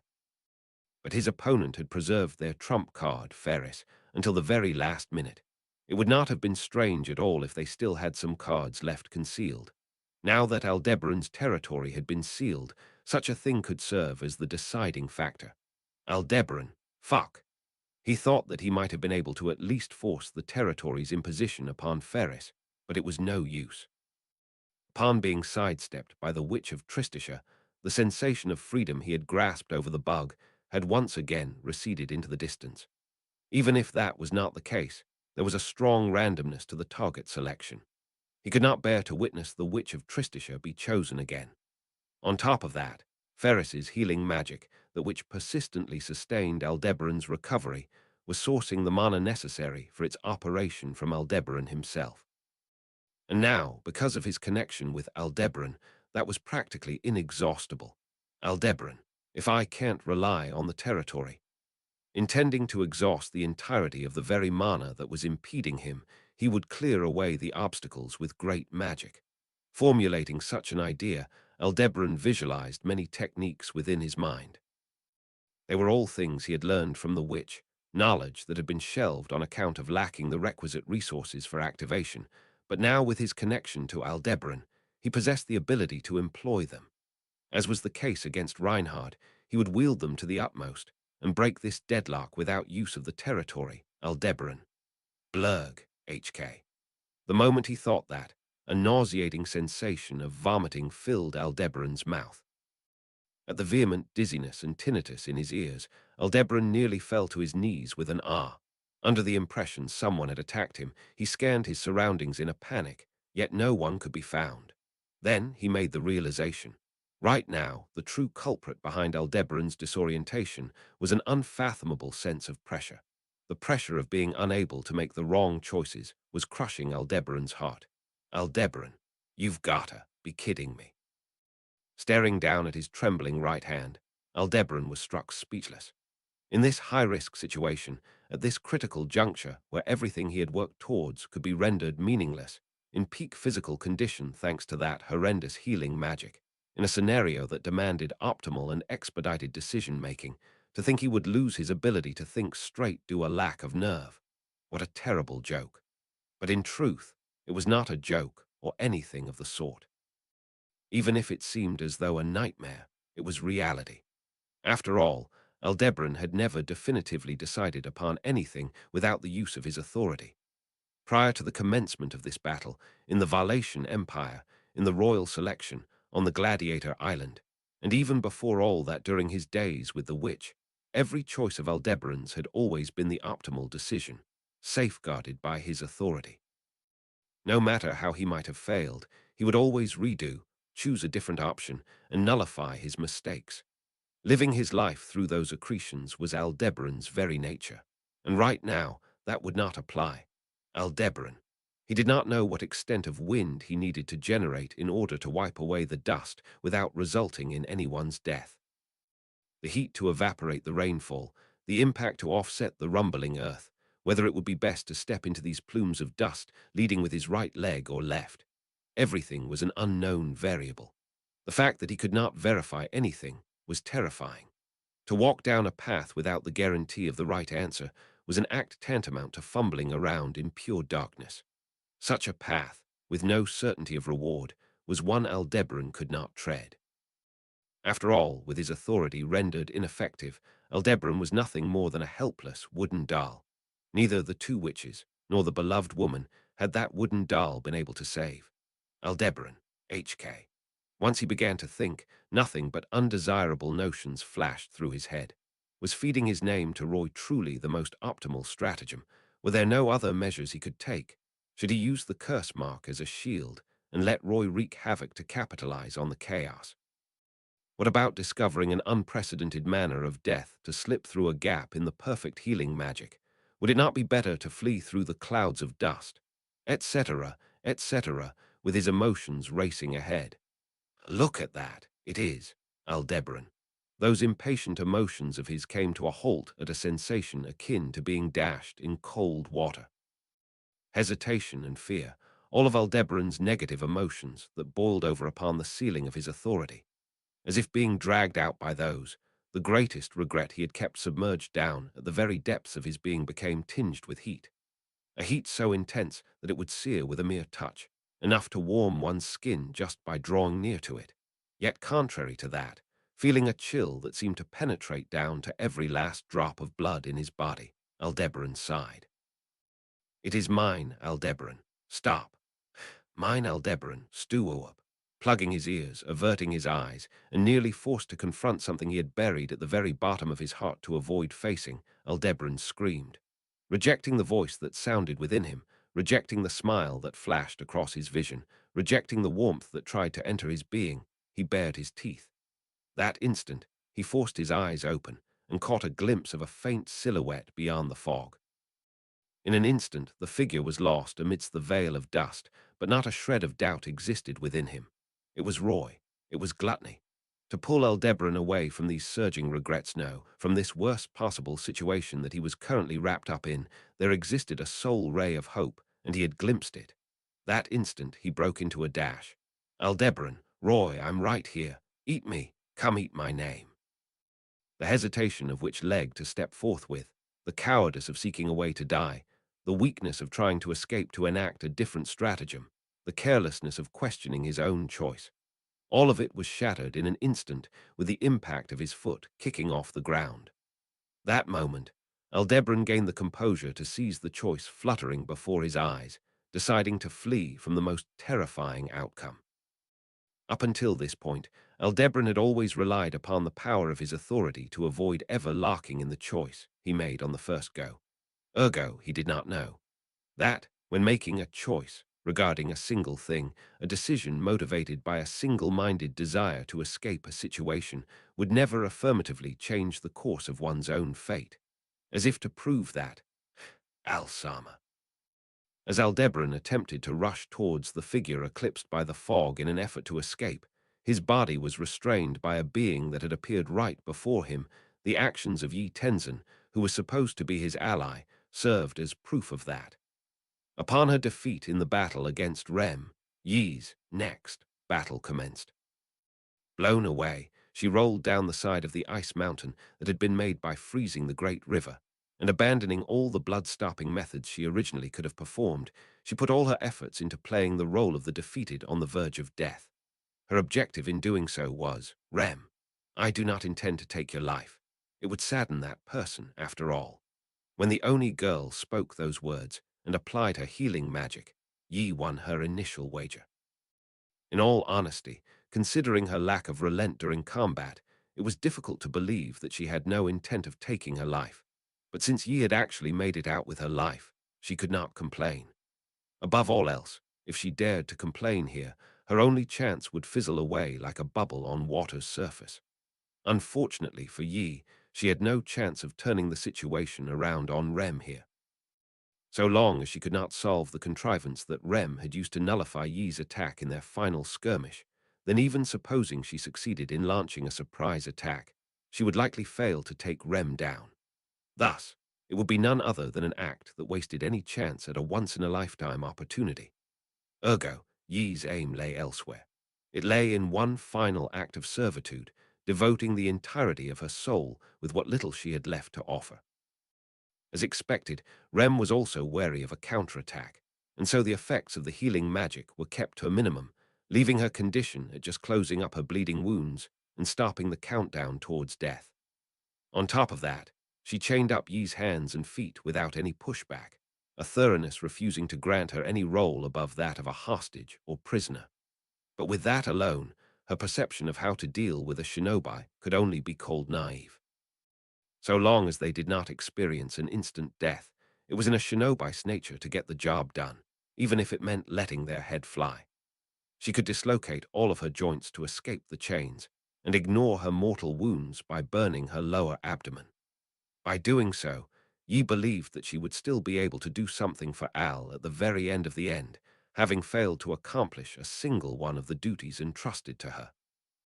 Thus, Yi, The once-in-a-lifetime opportunity Yi had aimed for materialized quicker than she ever could have imagined. A tremendous impact vehemently engulfed the Agzed Canyon and the entire surrounding area. So while the corollary cataclysm of aftershocks, wind storms, and flooding quaked the earth as an assault on the land, Yi sprung into action. Fleeing from Rem, who had attempted to protect Yi from the impact, she broke away from the canyon and arrived at the cliff tops. It was then that Yi painfully realized the inadequacy of Al's henchmen, herself included. Amidst the dust storm that seemed to be covering the entirety of the vast canyon, she saw that Al, far from reaching the grand margled geyser, had been kept occupied by the enemy immediately after climbing up. If Yi, if Aldebaran, if Roy Alford, if Heinkel, if the henchmen whom Al had gathered had been able to fulfill their roles, this ordeal would have never transpired. That was precisely why Yi, her vision disrupted by dust, her hearing disrupted by rumbling, and her sense of smell disrupted by surging billows of the wind, Yi consolidated what little information she could from her five senses and accurately pinpointed the person she needed to find there. Likely, there was nobody who could make the best of this situation like a shinobi could. Feeling grateful for her abduction into the shinobi village for the first time in her life, Yi gallantly hastened to that person. This time for sure, no matter what, in order to become his strength. Roy, I'm right here. Eat me. Come eat my name. She had no choice but to be useful to Al. That was what she had believed, and yet, Yi, Al-Sama.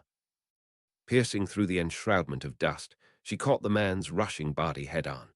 Feeling the warmth, weight, and the pulsations of life from the touch of his skin, Yi hesitated from the bottom of her heart over what she ought to do. Aldebaran. Yeah, eh? Al, pitching forward from forcibly being stopped, immediately peered into Yi's side profile and muttered those words as if witnessing something utterly unbelievable. His trembling voice was filled with equal parts wonder and turmoil.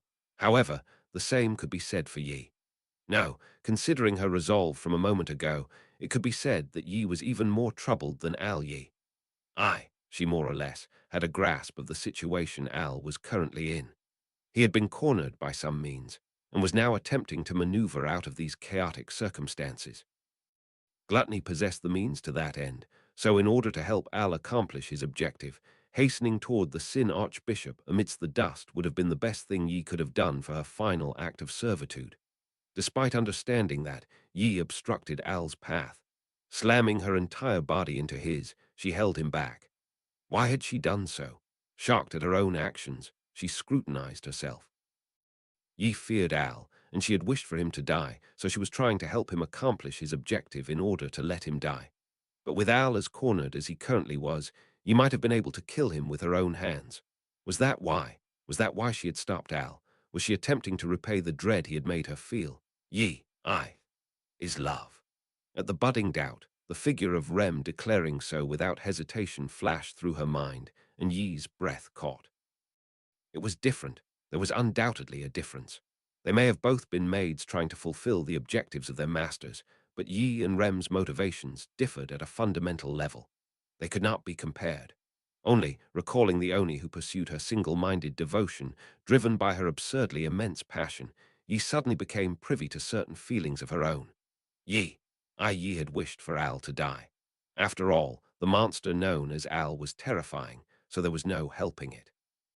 However, Yi, it seems like I just can't bear the thought of forgetting you, Al-Sama. From now to eternity, I could never wish to lose you. Aldebaran. As Yi restrained his movement and voiced the reason for doing so, a momentary lapse was born in Aldebaran's mind. He did not understand. He did not understand. Far too many things he did not understand. With Aldebaran's territory having shattered Yi's heart, she ought to have become an absolute collaborator on the condition of his death. The selfish confidence he had placed in Yi had now betrayed him in this ultimate climax. Had she always been waiting for the perfect moment to enact her betrayal? He did not understand. He did not understand. Only, with his steps halted, it finally caught up to Aldebaran. He had plugged his ears to it, averted his eyes from it, and even buried it at the very bottom of his heart, the voice he had wished to run away from the most. Look at that. It is mine victory again. Aldebaran, Priscilla. In this moment, where he needed to exert every effort towards pulling the possibility right before his eyes, even a little bit closer, the mutter that spilled from Aldebaran's lips was neither the name of gluttony, nor that of the woman restraining him, nor even that which belonged to himself. In this moment where he needed to do so, in this moment where he needed to carry that out, even now that his regrets for having failed to accomplish anything were piling up like ash, once again, Aldebaran wished upon that very mountain of ash. Aldebaran, what? Do you mean it was your victory, Priscilla? You died. You died, didn't you? The fact that you died means that you lost. The fact that you died means that your desires can't be fulfilled anymore. The only ones in this world who get to continue on after death are me and Natsuki Subaru. That's why it's not the same for you. And yet, what the hell do you mean it was your victory? Even though you're the least suited to being a poor loser out of any woman in this world, at the very end, why didn't you admit defeat? In the end, why did you smile, Priscilla? Ye, your stars, Aldebaran. Ah, ye, your stars were bad, Alsama. As Aldebaran devoted his attention to those unanswerable questions, Yi stared up at him from within his chest. Hearing her voice so bereft of composure, the words contained within caused Aldebaran's breath to catch. Blaming the stars. It was a phrase that Aldebaran would sometimes vocalize, and something Yi had also heard him say. So, was this an act of revenge? Now that she had halted Aldebaran, she would say those words out of retaliation. No, Yi's crimson eyes were telling him that such was not the case. The sincere radiance alight within those eyes, it was of the same quality as what had once illuminated the eyes of the witch. They spoke to him. It isn't your fault, Aldebaran. Aldebaran. HK, there's no way that could be true. Such violent emotions immediately welled up within him. The situations leading up to this point, the circumstances up until now, the merits and demerits of things having turned out the way they had, the fault for absolutely all of that lay with Aldebaran and with Natsuki Subaru. It being any other way was an impossibility. Thereupon, Al, unobstructed by even the maelstrom of dust, a voice of silver bells tore through his momentary ardor in the blink of an eye. Jumping to her feet before scurrying to hop out of the canyon, Emilia was shocked by that sight. Emilia, just when I thought I felt a really big tremor, as dust filled her vision to the brim, the voice of the wind would not cease its roaring. Furthermore, with the tremors of the land that seemed only to be getting bigger, things had visibly gotten quite bad during the time she was unconscious. But that would not discourage her. She would not lose heart. Emilia did not have the time to feel disheartened. Emilia, I have to hurry to Al. The reason why their allies had entrusted Emilia and Rem with stopping Al was because everyone believed that the two of them were the most suited to the task. And then, the reason why Rem had sent Emilia off to go chase Al as he flew away was because Rem placed her faith in Emilia to do so. Carrying all of that upon her back, and since she fired herself up in order to save Subaru and Beatrice, she could not allow Al to get away. Emilia found him. Al and A. That girl. Emilia plunged through the dust with determination, and beyond it she found the figures of Al and Yi embracing, causing her all the more surprise. Rem ought to have been keeping Yi at bay. The fact that Yi was now here caused her to worry about Rem. Ferris had placed powerful healing magic over her, saying it was a good luck charm. But even so, Emilia was still concerned for her safety. Emilia, I have to catch up to them and find out right away. It happened the moment she firmly kicked off the ground. Within Emilia's vision, from beyond the embracing Al and Yi, a great shift sweeping aside the dust was approaching. That was the true source of the tremors that refused to subside below her feet, the origin of the ceaseless screaming of the land. Drawing ever closer, as it violently quaked the earth, was a flash flood of tremendous volume. Bearing witness as it attempted to mercilessly wash away everything on the battlefield, Emilia picked up the pace of her steps without even thinking. Emilia. Al. As he raised his visage in surprise at her call, she crossed gazes with the eyes veiled behind his helmet. Leaping over the embracing pair, Emilia faced off directly against the flash flood surging forth. And then, Emilia, icicle line. Aldebaran, the atmosphere raised a high-pitched shriek, and an unbelievable scope of glaciation was enacted against the flood. They were inundated by a deluge of mythical proportion, as if a great lake had been upended like a bucket. To combat it, The beautiful girl with her silver hair fluttering behind her rapidly froze all of the water pouring in, fashioning it into a glacier. Emilia. Yeah. However, that was an unfavorable game of cat and mouse between glaciation and flash flood. Even if the cold air Emilia produced froze part of the flood, the next wave would just crash over the ice, forcing her to freeze that too. This cycle, repeating again and again, created an ice umbrella, a glacier that constantly expanded as water flowed over it. Emilia, Aya. With Emilia as the origin, the ice umbrella expanded radially as she emitted cold air in parallel with the flow of the flood water, arching over Aldebaran's head before it continued past him. The larger that structure grew, the heavier it became, and as cracks began to form in the umbrella, it was only a matter of time before it came crashing down with immense weight. Emilia. For a moment, Emilia glanced back, locking eyes with Aldebaran. Perhaps thinking something of that, Emilia tightly pressed her lips together. Emilia. Aria. She reinforced the umbrella of ice as it loudly creaked and fissured, and continued the construction of the great glacier that had been on the verge of collapse. To keep the umbrella from falling, pillars of ice shot out from the ground one after another as support beams. However, Aldebaran focused his attention elsewhere.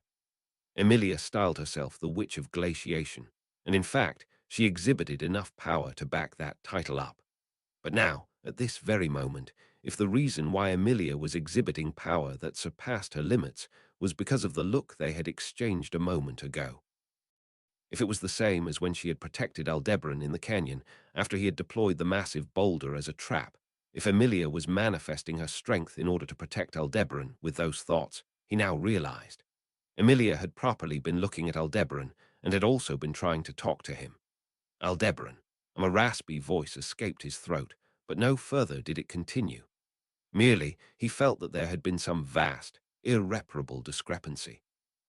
A discrepancy from even before his authority had been sealed, when he could no longer redo, when he could no longer reverse.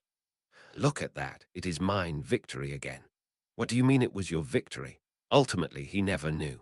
But Priscilla, when you said those words, when you smiled with that triumphant look strewn upon your face, you were so truly, that will be as far as you go. That instant, the absurd iron hammer mowed down nearly everything in the vicinity, piercing the battlefield as a streak of light. Arc 9, Chapter 58, The Sound of Chains.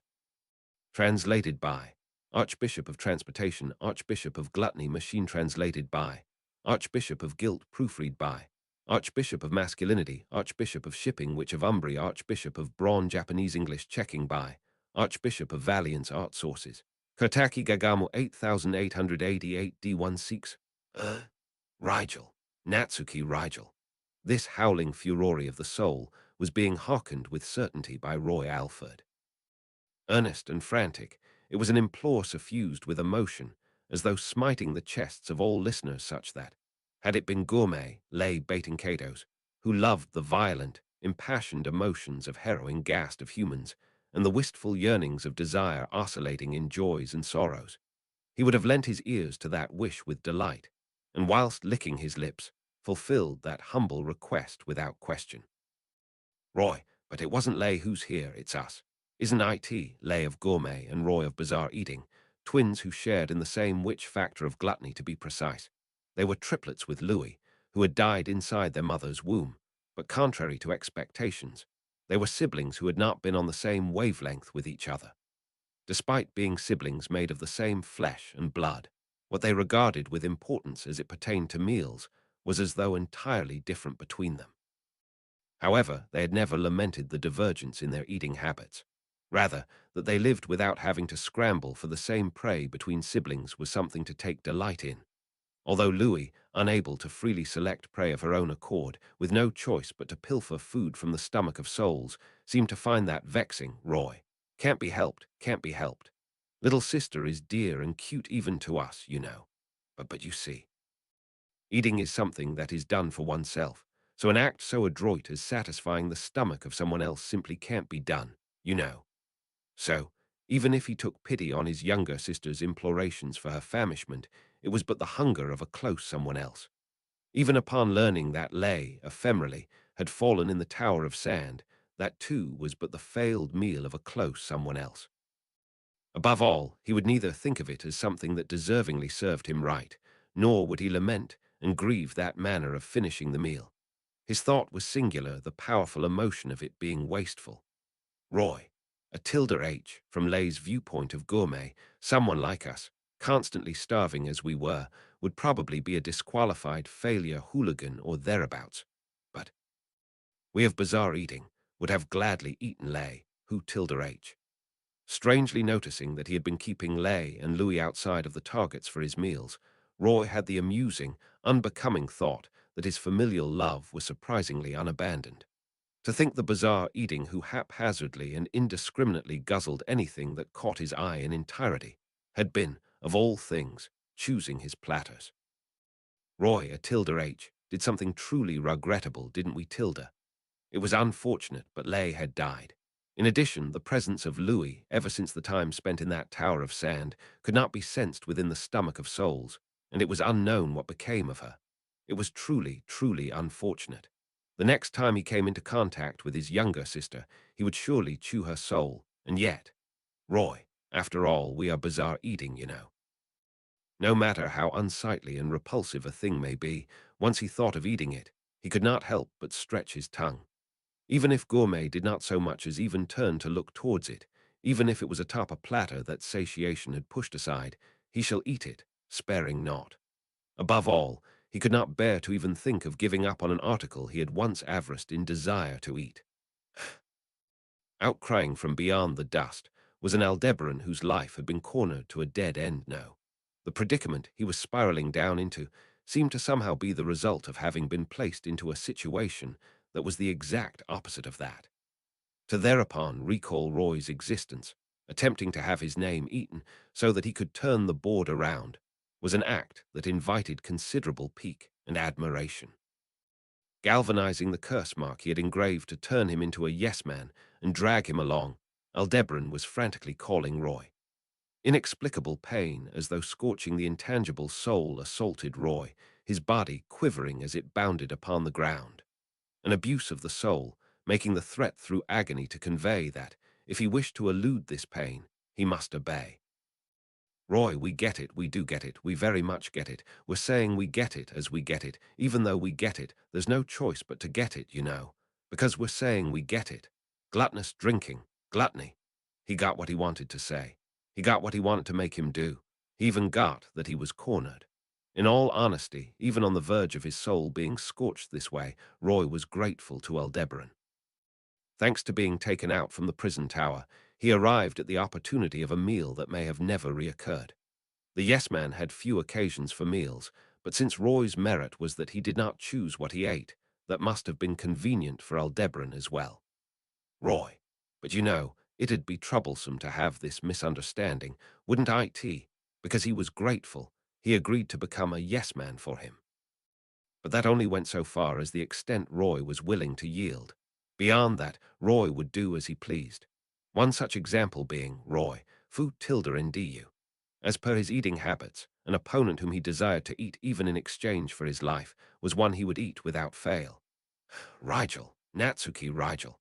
As if spewing out blood, that scream resounded within the ears of the Witch of Tristishire as well. It happened right when she somehow managed to raise her body after being jostled about by a shockwave that seemed to level the ground, amidst a blast and vehement pressure that had surged forth from beyond the realm of her consciousness, inflicting severe damages upon the battlefield. Subaru, Petra, are you all right? Shit, what happened all of a sudden? Is everyone safe? Even if her mind was dominated by the loud ringing in her ears, the voice of the imaginary Subaru as he worried over her was unconnected to her eardrums, so she could hear him clearly.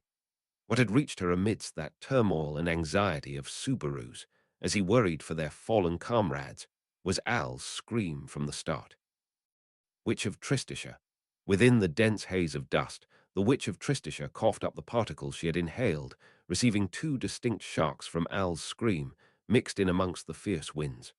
The first was how Al was planning to use the authority of gluttony to break this deadlock, and the other was the name that Al had shouted to be his true name, Natsuki Rigel.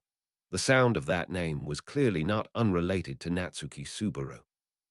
Petra, given that he's from another world like Subaru, I'd figured that Aldebaran was a pseudonym, but the name that had emerged, Natsuki Rigel, was far too strange a coincidence. Rigel was the name of a star, and the family name Natsuki was the very same as Subaru's own. Surely, the requirements for being summoned to another world could not simply have been to bear the Natsuki surname in addition to a star name. Subaru, that guy-ass. Naturally, Subaru also knit his eyebrows with the same suspicions as the Witch of Tristisha. Al was full of enigmas, so although the Witch of Tristisha and her allies were confronting him and his resolve to make an enemy of the world, they did not have any idea about the true nature of his feelings or intentions. This, too, was just more proof of that. However, Witch of Tristisha, sorry, I've already made up my mind. The Witch of Tristisha was not enough of a child to prioritize focus on an unsolvable mystery here. What she needed to prioritize right here, right now, was not some new mystery that Al had raised to the surface, but a countermeasure against Al, who possessed a means to completely upend the game board even now that he had expended nearly all of the cards in his hand. If Al were allowed to carry out his course of action, that of having his own name eaten, there would no longer be anything she could do to stop him. Remembering what it had been like to forget Rem, the effectiveness of that had long since been proven. Witch of Tristisha, that's why I have to do this, Subaru. When the Witch of Tristisha murmured those words, Subaru stood not by her side, but directly in front of her. Not floating, but with both of his legs planted on the ground, he stood face to face with her. Subaru. Staring true into his black eyes, the Witch of Tristisha felt a strangely deep emotion. The version of him present here, no matter how he strived, was nothing more than an illusion that showed her what she wanted to see, by no means the real Natsuki Subaru. From an outside perspective, it surely would have been an absurd delusion, merely a deception that was most convenient for the Witch of Tristisha. Witch of Tristisha, and yet you still won't marry me. Subaru, Petra, I'm Witch of Tristisha. I'm kidding. It was just a witch's joke meant to tease you a bit. Poking her tongue out, the Witch of Tristisha apologized for troubling Subaru. The Witch of Tristisha proudly interpreted the fact that Subaru would not simply do as she said as a testament to her own noble feelings. For the person she loved to become exactly what she wished for would make her happy, yet it would leave her conflicted. Witch of Tristisha, after all, I fell in love with the Subaru who told me that I'm an idiot. Subaru, now that's a real honor. After all, I'm a goddamn idiot who's outrageously happy. Witch of Tristisha, that couldn't be more true. As Subaru responded to her confession in such a manner, the Witch of Tristisha pursed her lips. Then the Witch of Tristisha spun around, turning her back toward Subaru. And then, after a moment of perhaps either rumination or hesitation, Subaru embraced the Witch of Tristisha from behind. This was a perfect score for her hopes and desires. Moreover, since the real, non-illusion Subaru would have done the same for her, it did not influence the Witch of Tristisha's final grade. And so, embraced by those arms, Roy, fu tilde NDU. So too did a tenacious voice resound in close proximity, the threat drawing closer from the other side of the plumes of smoke. The Witch of Tristisha's fingertip pointed skyward, the corona fired from it being his signal. Rushing to make haste to her was the Sin Archbishop of Gluttony, Roy Alford. Fangs bared, Roy crossed gazes with the Witch of Tristisha. And Witch of Tristisha, it's Petra Baumann. Her finger thrust up toward the heavens, the Witch of Tristisha gave her name. The shuffle of names, carried out amongst the Alderbusters as a countermeasure against gluttony, with the cooperation of the Lord, Raswal. It was the result of the name-changing ceremony that had been accepted as something with official validity. As each of them selected a name as they pleased, the Witch of Tristisha received the surname of the person she loved and respected the most. But revealing the newly changed name she had kept hidden until now could have been for nothing else, nothing other than the ace up her sleeve. Subaru, Petra, with intangible arms yet still tightening his embrace, Subaru called out her name. Hearing that voice and placing her hands over his arms, intangible though they were, the Witch of Tristisha smiled. Smiling, the young girl who had offered up everything as compensation and had become the Witch of Tristisha spoke. Witch of Tristisha, Subaru, I love you. placing it atop his tongue, invoking eclipsing. A titillating numbness that perfused on the moment of eating rushed through his entire body. Roy, tilde tilde. This precise climax of eclipsing was the true flavorful pleasure of gluttony, for which no substitute came to mind, even for Roy, who had eaten multitudes of names and memories, until now and covetingly indulged in lives. Starvation of a hunger far too inordinate, was the raison d'etre of gluttony. In a moment wherein he could hallucinate even a fragment of its fulfillment, he could feel raw, fresh sufficiency. That was certainly, Roy, the finest. The flavor of the witch who had kept her word intoxicated Roy with maximal love as he licked his lips at the aftertaste. Taken captive by emotions that surpassed his anticipations, severity that surpassed apprehensions, and purity that surpassed aspirations, Roy surfeited what a true eclipsing was as a sense of fullness in his stomach permeated throughout his body. Certainly, he had been living for this singular flavor. Even should his soul be scorched as indemnity for violating the curse mark, he harbored no regrets for this eclipsing. Upon these memories pouring in, Louis's reason for craving became explicitly clear. However, unfortunately, unlike Louis, what Roy's taste buds found to be the utmost sweet were the young girl's prayers. The witch who loved a singular platter to this breadth splendidly transcended the anticipations he had borne prior to tasting. Thus, the Sin Archbishop of Gluttony, Roy Alford, smiled. Whilst being scorched by the blue flare emblematic of the curse mark's violation, he smiled. Roy, thank you for the treat. And in the juncture, he would be scorched by the blue flare together with his soul. That will be as far as you go. A deep crimson blaze suddenly emanated upon the battlefield and mercilessly flashed through the blue flare. If one was asked to come up with something synonymous with the Sword Saint, Reinhard van Astria, the divine protection of the Sword Saint would likely be the first thing they would say. However, if it was someone deeply aware of just how absurd Reinhard truly was, they would also know that one of the many factors behind his status as the strongest sword saint in history was the sheer number of divine protections he possessed. In the past, when Reinhard had done battle against one of history's strongest existences, the Sin Archbishop of Greed, Regulus Corneas, the one who had been present there fighting alongside him, Natsuki Subaru, had appraised the divine protection of the Phoenix to be particularly extraordinary amongst the arsenal of his many divine protections. The power of the divine protection of the Phoenix, allowing him to resurrect even if he died, regardless of the fact that he was already nearly impossible to kill on account of his overwhelming strength, was truly an unfair ability. But if Natsuki Subaru were to learn just how extraordinary the divine protection of the Phoenix truly was, his previous astonished evaluation of it being a cheat ability would have been eclipsed further yet. Reinhard, divine protection of the Phoenix. Strictly speaking, since it had already been used in the battle against the Sin Archbishop of Greed, this was the next divine protection of the Phoenix that he had received. But since the phenomenon they induced was the same, there was no point in making a distinction. The important thing was that through the activation of this divine protection, Reinhard van Astria, as its holder, would be resurrected from his lost life. And when that occurred, all of his injuries, fatal or not, would undergo a complete recovery.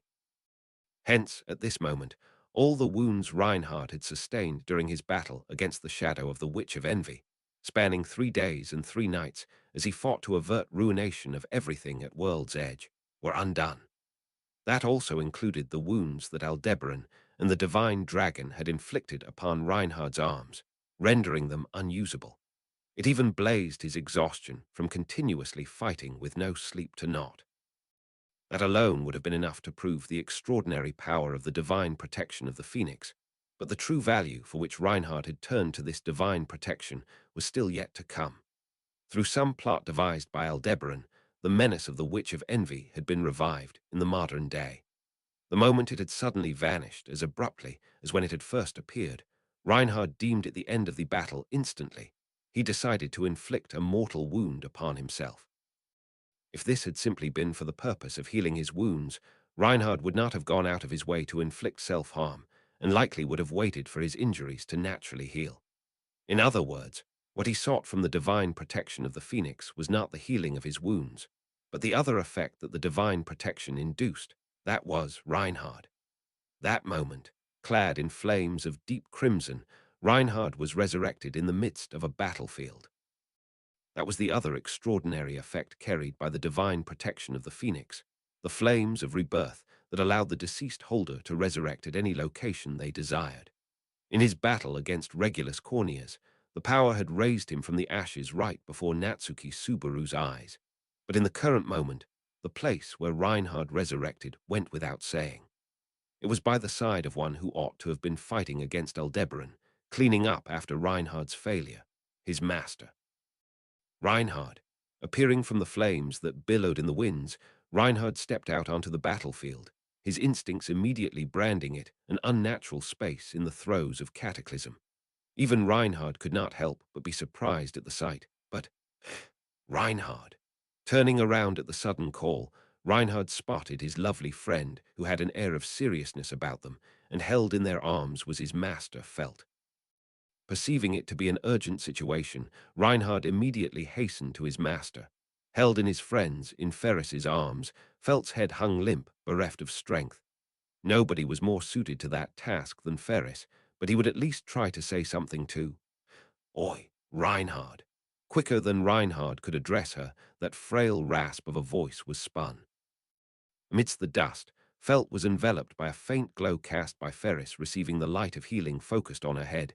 She slowly lifted her face, and while her vision blurred in and out of focus, those red eyes of hers captured her one and only night. Then, mustering all the strength left in her body, she put together a single sentence. That was, Felt. I leave the rest to you. Those words spoke to Reinhard, telling him that what he currently needed to do was not to worry about his master. Reinhard's master was strong, far stronger than Reinhard could ever hope to be. Therefore, Reinhard, that will be as far as you go. Entrusting his master, who had fulfilled her duty, to his friend, and spurred onward, Reinhard advanced onto the battlefield. In that instant, he pinpointed all the presences that dotted the region, headed towards the enemy among them who needed to be dealt with, and in a solitary flash, reduced Roy Alford of Gluttony, engulfed in blue flare, to Nile, erasing him from the world of the living. Roy, thank you for the treat. That which was scorching the smiling Roy Alford was a blue flare set ablaze upon the firewood of his soul, never to dissipate. Thus, Reinhard assisted his suicide as to not allow him to suffer for long. And then Reinhard. Aldono, this time I shall stop you for certain. Kicking off the ground, Reinhard soared toward Aldebaran, standing amidst the dust storm. Even without needing to borrow the power of compression, it was a movement of such speed that it appeared to have crushed space. Between Reinhard and Aldebaran, a girl promptly stretched out her arms. The red-haired girl had moved as fast as possible in an attempt to protect Aldebaran. Brushing her aside, Reinhard delivered a karate chop to her neck without permitting any reaction, reaping her consciousness to the beyond in the blink of an eye. Then, toward the defenseless Aldebaran, Reinhard once again pulled his arm back. Reinhard, this is my duty. Instantly, an unrelenting blow from the sword saint struck Aldebaran's torso. Far in the distance, an azure inferno dispersed beyond the dust, and in the very next moment after beholding that, he watched as the slender back of Yi crumbled before his eyes. He had been about to reach his hand towards her as she abruptly fell, but which parts of his mind had been at work to cause that? Either way, Aldebaran's hand had failed to reach her, same as it ever was. Then, without so much as a moment to blink, a white flash scythed across Aldebaran's torso. Aldebaran. Oh, too. Without a doubt, as the strike of the hand flashed across his waist, Aldebaran was cleaved right in two. But regeneration commenced the very moment he was split apart, and Aldebaran's flesh was restored with a vigor as if a video played back in reverse, instantly mending the halves of his bisected body. That was the transcendent potency of the healing magic cast upon Aldebaran by the blue, and the magic trick of severing the human body accomplished by the sword saint's hand slash, far sharper than any run-of-the-mill treasured sword. But Aldebaran can't die. An affirmation or a refutation, just how had that appeal resonated? A blow from Reinhard. Yes, from Reinhard. He, who ought to have been neutralized by the summoning of the Witch of Envy, had appeared, and although Aldebaran had basked in his unrelenting karate chop, he did not die. Given that he had bisected his torso, Reinhardt had surely launched that attack with the goal of slaying Aldebaran. But the healing arts of the blue surpassed even the murderous intent of the Sword Saint, impeding the activation of his authority. Aldebaran, for a moment, ignoring the pain that he was not sure even existed or not, Aldebaran pondered. Reinhard was present. Problem. Trouble. All his calculations were set back to square one. Moreover, if the reason for his presence was not simply because he had forsaken the world, it meant that the Witch of Envy must have withdrawn.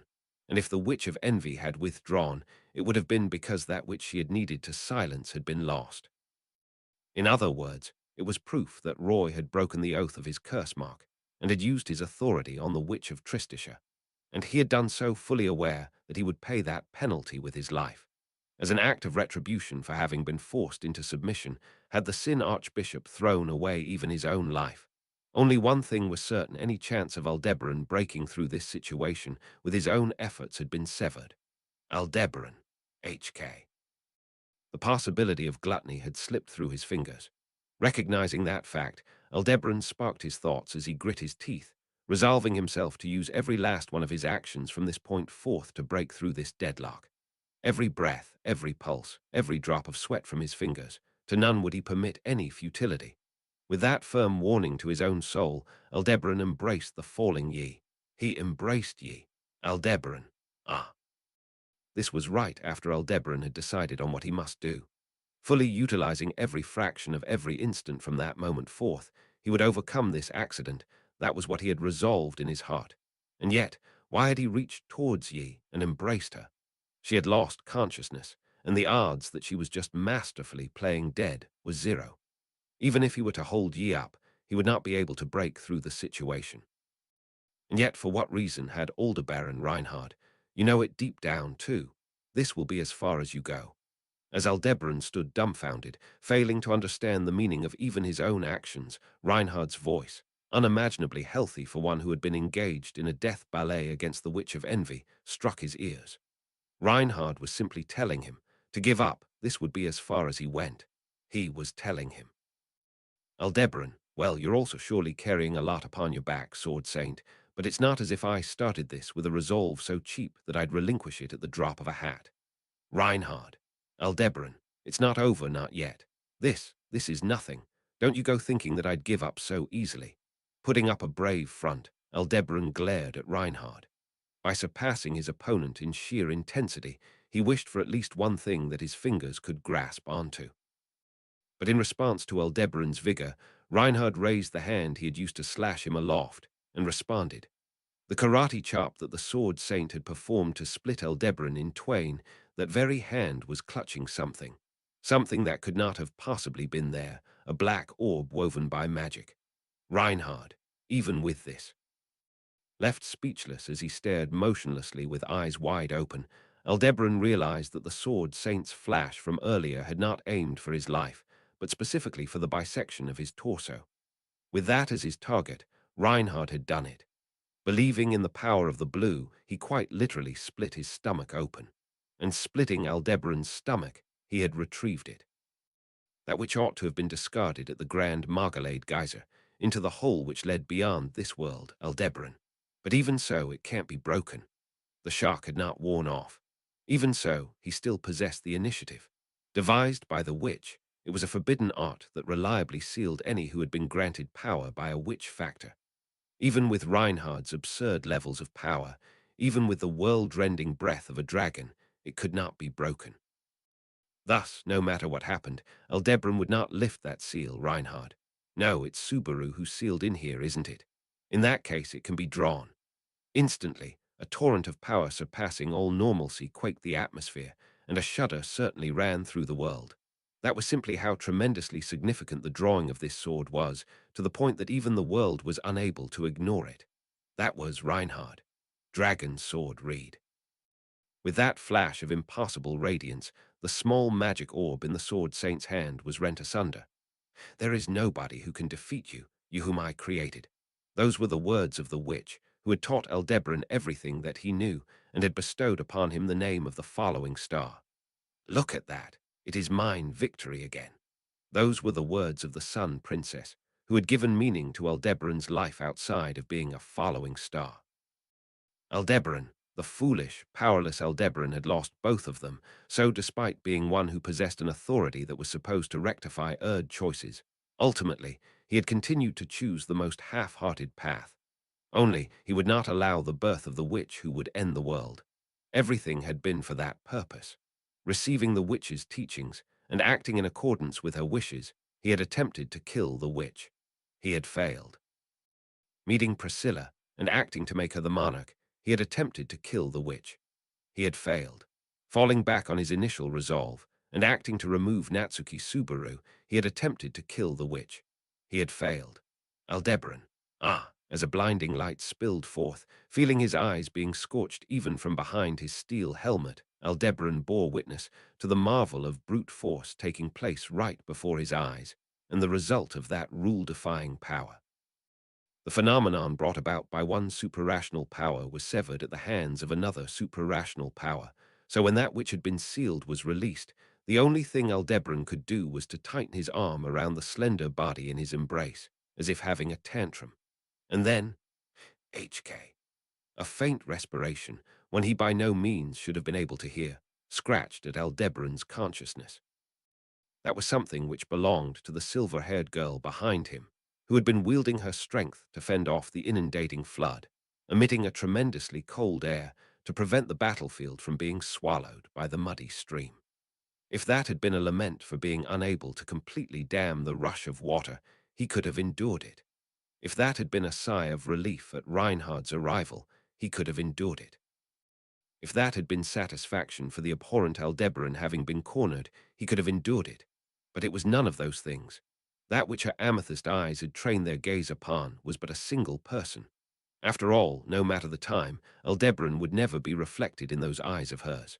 Aldebaran, Natsuki Subaru, he shouted. He screamed. He roared.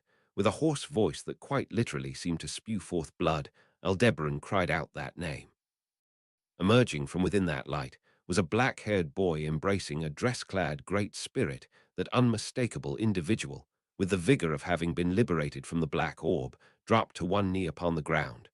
Then, as his lips opened, the very first thing to exit his mouth was a yell. Ram!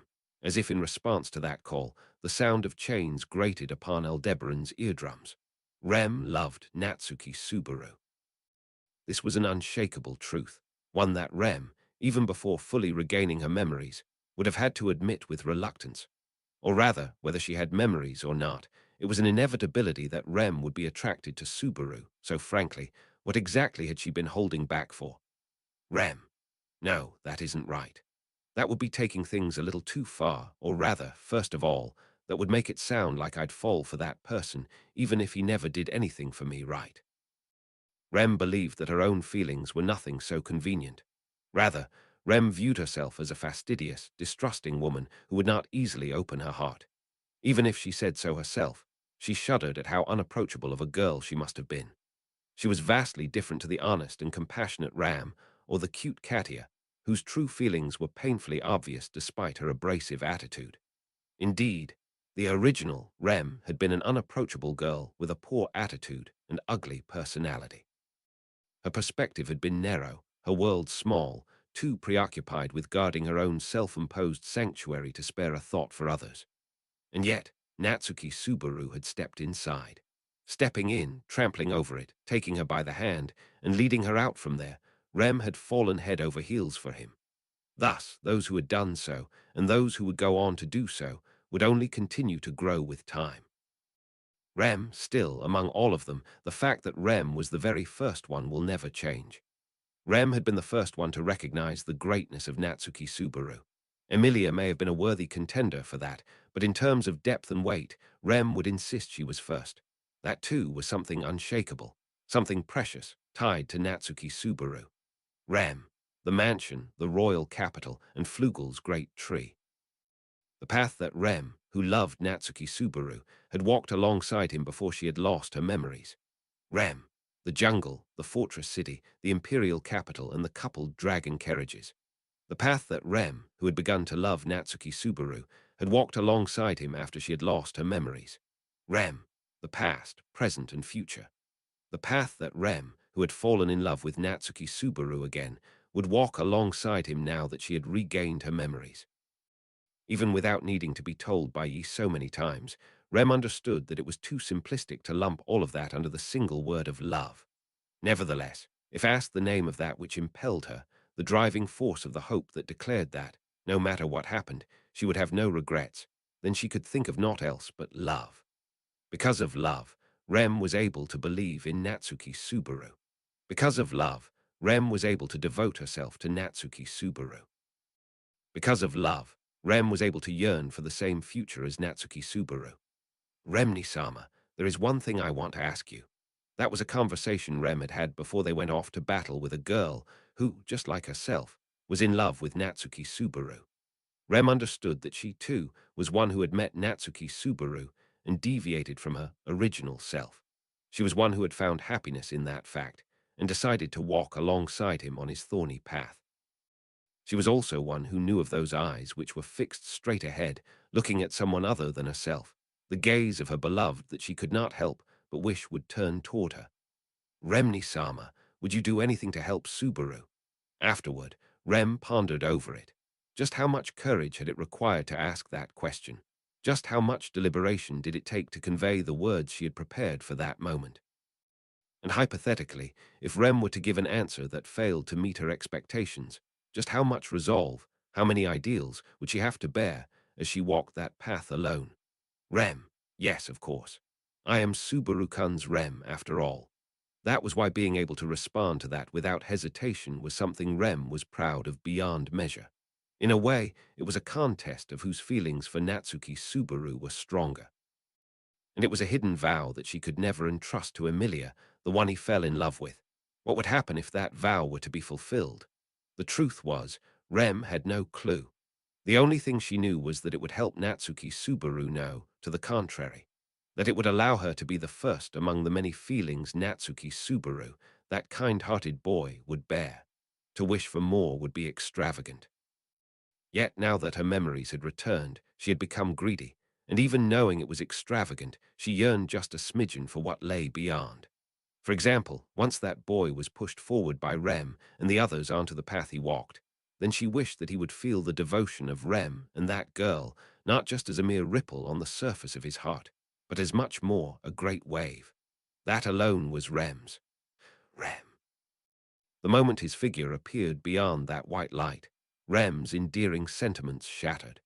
In that moment, swept away by a torrent of unceasing emotions that surged from within, Rem felt an irresistible urge to cast everything aside and rush into his arms. She endured it. Immediately after, the earth beneath her feet exploded upwards, and the rising wall of rock threatened to engulf her entire field of view, only to be swept aside in a single flash by the sword saint, leaving the lingering afterglow of flames upon his form and clearing the path. Directly ahead, straight in front of her, Rem and the eyes of the boy she loved met. Rem, prepared to die, yet unable to be rid of the kindness at his core, the young boy's black eyes met her gaze. 1,000 words she longed to convey, 10,000 feelings she desired to express, 100 million prayers she wished to offer. Swallowing them all, Rem said, Rem, once more, please make my current self, please make Rem fall in love with you again. That instant, she swung her arm with all her might. The iron ball flew true, streaking straight through the sky, the sound of chains ringing out. In that instant, his own blood-curdling scream, the protrusions of the ground caused by the utmost extent of magic he had unleashed in a trance, the negation of that cataclysm by the supreme flash of the sword saint severing even the glaciated atmosphere, the fact that it seemed like the man who had appeared, while hugging the spirit, had been utilizing the authority of greed to keep a grasp over the situation, the fact that he was subconsciously tightening his embrace on the warmth of the woman in his arm. Absolutely all of it did not matter to Aldebaran in the slightest. Merely, with reckless abandon, he reached out his hands. No, he only attempted to reach them out. He had failed to do so. His right arm was embracing the woman who had betrayed him, and his left arm had been abandoned all that time ago alongside the witch's expectations, so Aldebaran had failed to reach out his hands. Instead, man, Al, The man, having gathered the attention of all present there, trained his gaze upon him and called out. The emotions dwelling in those black eyes, the fact that it seemed like he wished to save even Aldebaran if he could, that color of Natsuki Subaru was, above all else, more than anything, eclipsing aught in his heart, Aldebaran. I absolutely fucking hate you, you shitty-o, the sound of chains rang out. I love you. Arc 9, Chapter 59. No. Translated by Archbishop of Transportation, proofread by Archbishop of Masculinity, Archbishop of Shipping, Art Sources. Olgvu 8 Humi FK Glorsmal 53,347. I love you. With a deep exhale, he pulled taut the bowstring of resolve deep within his heart. His exchange with those girls a moment prior, especially the consideration of Petra, caused an ache in his chest. Even Maylie, with her insincere devilish attitude, and Flam, with her business-like demeanor, seemed to worry about him in their own ways, and so with Beatrice at the forefront, this was a lineup of superb young ladies. As expected of the Lalamancer, I guess, though it seems like a dishonor for both sides. Regardless of how it had been when he had first been bestowed that title, Petra and the others would not stay young forever. So long as he was accompanied by the eternally youthful Beatrice, however, the day would never come that the person in question would be stripped of that alias. Of course, it would be a different story if he ever parted ways with Beatrice. But if only he could do such a thing, eh? In all likelihood, it would have made this plan considerably easier to execute. In fact, with the exception of Beatrice, he had never encountered a great spirit of the yin attribute that was amicable to humans. He considered that to also be part of her design, but he could not speak for certain on the intentions of the witch's links, separate from the witch whom he had known.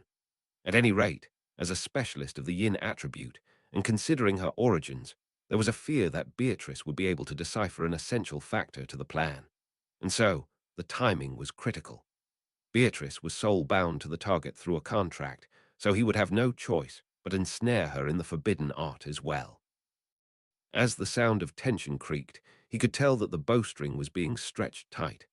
Thus, he entered the library of Tegeta, the vast floor packed full with bookshelves housing a tremendous quantity of books, a sight that would always overwhelm him no matter how many times he saw it, and there did he witness.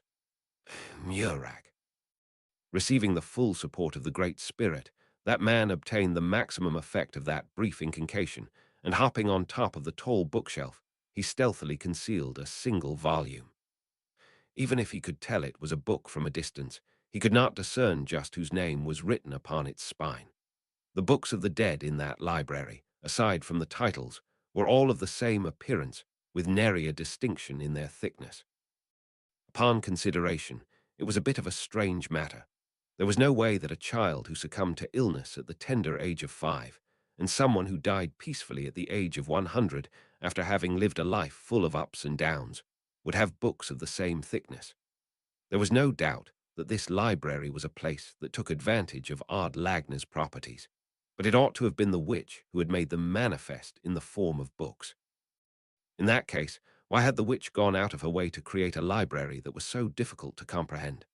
When you finally find that which you seek, you would not desire any excess noise, now would you? Vocalizing an utterance that the witch herself seemed like she might have said, it sounded like it might have really been the right answer, filling him with unpleasant feelings. To begin with, he wished to avoid recalling the witch as much as he could. Ever since she died, he found himself recalling the witch as if recoil from everything that occurred up to that point. Witch, there is nobody who can defeat you, you whom I created. For a moment he pondered. If this was a library containing books that chronicled the lives of the deceased, then naturally it stood to reason that the witch's book would also be somewhere around here. Thus, look at that, it is mine victory again. The voice to which he had plugged his ears averted his eyes and kept at a distance in rejection from his soul. The book of the dead of the voice's owner would also be located here. What do you mean it was your victory, Priscilla? In those unforgettable last moments, in those final minutes he had shared with her, she had worn that triumphant smile. The declaration of victory that had accompanied that smile, even now, he did not understand its meaning. Even if he understood, it would not change a thing. After all, she was no longer among them. After one passed away, it would no longer be possible to exchange words or feelings with them. But even if it was purely a one-sided affair, this great library Pleiades made understanding possible. Am I an idiot? No, I'm definitely an idiot, even though that sort of thing's nothing more than a pretext. Everything was for the sake of the plan, a cover story to get that man and the others to console his heartbroken self, laying the groundwork for him to carry out what he had set out to do alongside the witch, the plan he had once abandoned. To think his heart would actually be swayed by that, it would be a tale far worse than going out for wool and coming home shorn. Above all else, please don't save me. If he were to read her book, if he were to once again be scorched by the radiance of the sun he had failed to keep from setting, then just like the day he gave up on being a following star, he might waver once more. The foolish star who did not deserve to be saved would waver once more. That was why. Your stars were bad. Resigning himself to those words, he resumed his halted steps and proceeded through the library. The singular book that had been stealthily hidden atop the bookshelf. Although he had not seen the title of that book, he knew what name had been inscribed on its spine without even needing to see it. If it was a book of the dead that man had hidden due to finding it inconvenient, there was only one title that it could have borne. And finding one of those same books had been an essential puzzle piece for the enactment of this plan. The two volumes he had wished to track down, those being the books of the dead belonging to himself, and to that man, had been found. So all that remained was the time for action, man. Good grief. It's like I'm a mischievous kid who's getting up to no good in the library. He slowly walked up behind the man who spoke these words as he scratched his head. The other party seemed unaware of his approach, and parting from the bookshelf where he had just hidden the book, man. It'd be a problem if Ezo-san, the very embodiment of a curious mind, were to find it. I mean, there's also the possibility that a bunch of people come marching in here, so maybe I gotta dispose of them all. How many volumes in total would there? Dispose of what, bro? Man, HK. As soon as he called out to the grumbling back, the other party's shoulders jumped up in an exaggerated motion. Slowly, the man turned to face him, a faint stiffness strewn upon his countenance, making it obvious that he was feeling guilty about what he had done. At the reaction of the other party, doing a clumsy job of hiding things, he deliberately made a grand motion of shrugging his shoulders.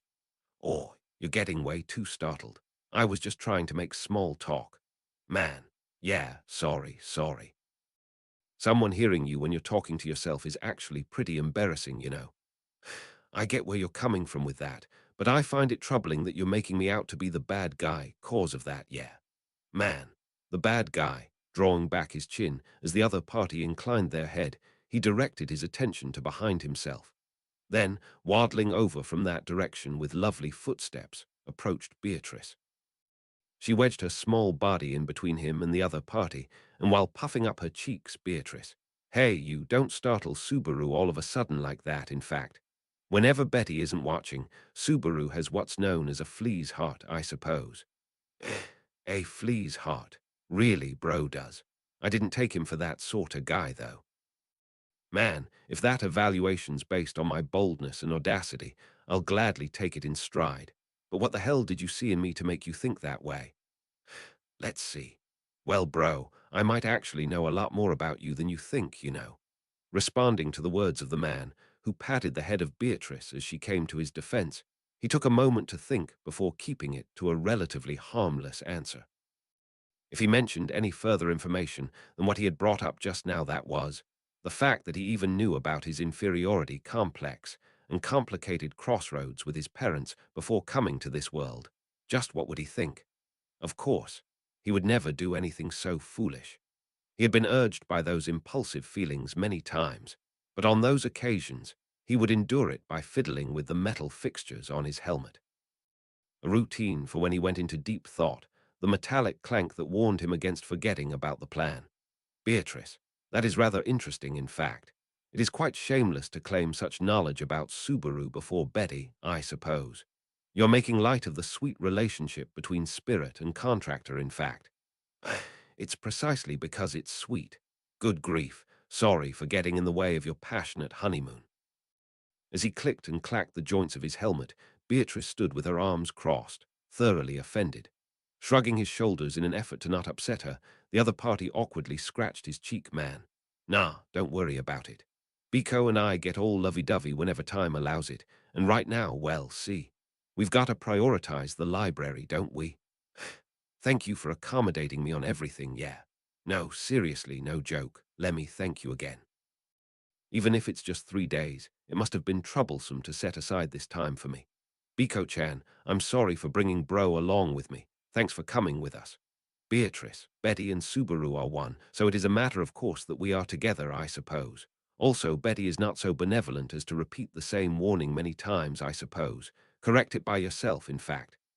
Gotcha, gotcha. She's very kind, your kid. Man. NGH, yeah. The man gave a wry smile, struggling to get his words out, and Beatrice gently clasped his hand. For some reason, the conversation was not quite bouncing along.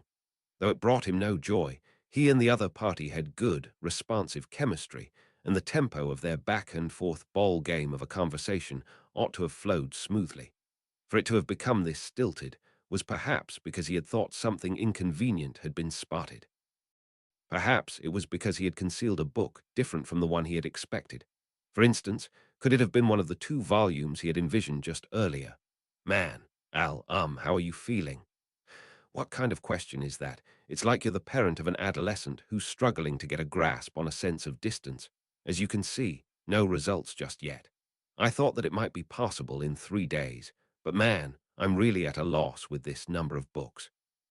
It's really on the level of finding a single needle dropped in a desert, isn't it? Man, HK, but don't give up, man. Let's search properly. I'll also do my best to help. Oh, bro. Just when he thought that, the other party suddenly adopted a proactive position, taking him aback. Time and time again, the other party had vowed unwavering sincerity towards him, proclaiming that he would be of help. Neither did he think that was a lie, nor did he find that aggravating in itself. After all, he had no expectations. That which he had hoped for the most, that which he had wished the man to do, he had not done. That was why. Knock it off with the sentiments that muddy up exactly which one of us had wanted to come here in the first place. It wouldn't make any sense if I'm not getting as enthusiastic as you, bro. Man, then do it. Let's do it, as if it were a matter of life and death. For 3 days, we'll give it everything we've got. Then, a tremble ran through that voice. Not his own, he heard the voice of the other party trembling. He had far too much empathy, or perhaps a wave that already ought to have passed had come crashing back in, stirring those emotions anew. The feelings of regret and lamentation were things that man felt far more than the ordinary person. He knew that well. Between himself and this man, they were the only 2 people throughout the entire world to possess it, the curse of their authorities. Merely, there was the man who could use it to save those whom he loved, and then there was his own self, unable to do the same. Thus, so long as the man's love was allowed to persist, it would eventually be born, the being that would bring about the world's end.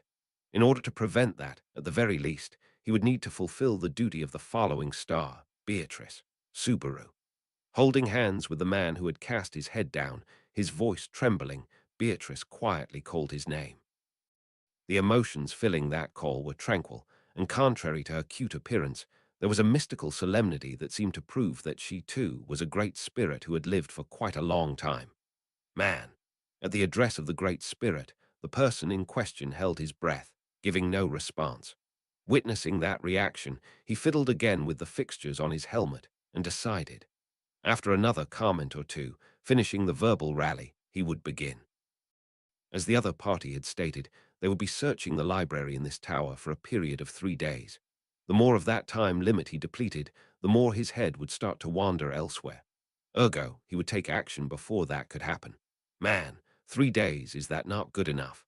The man's words, spoken as if wringing them out, sounded a bit desperate.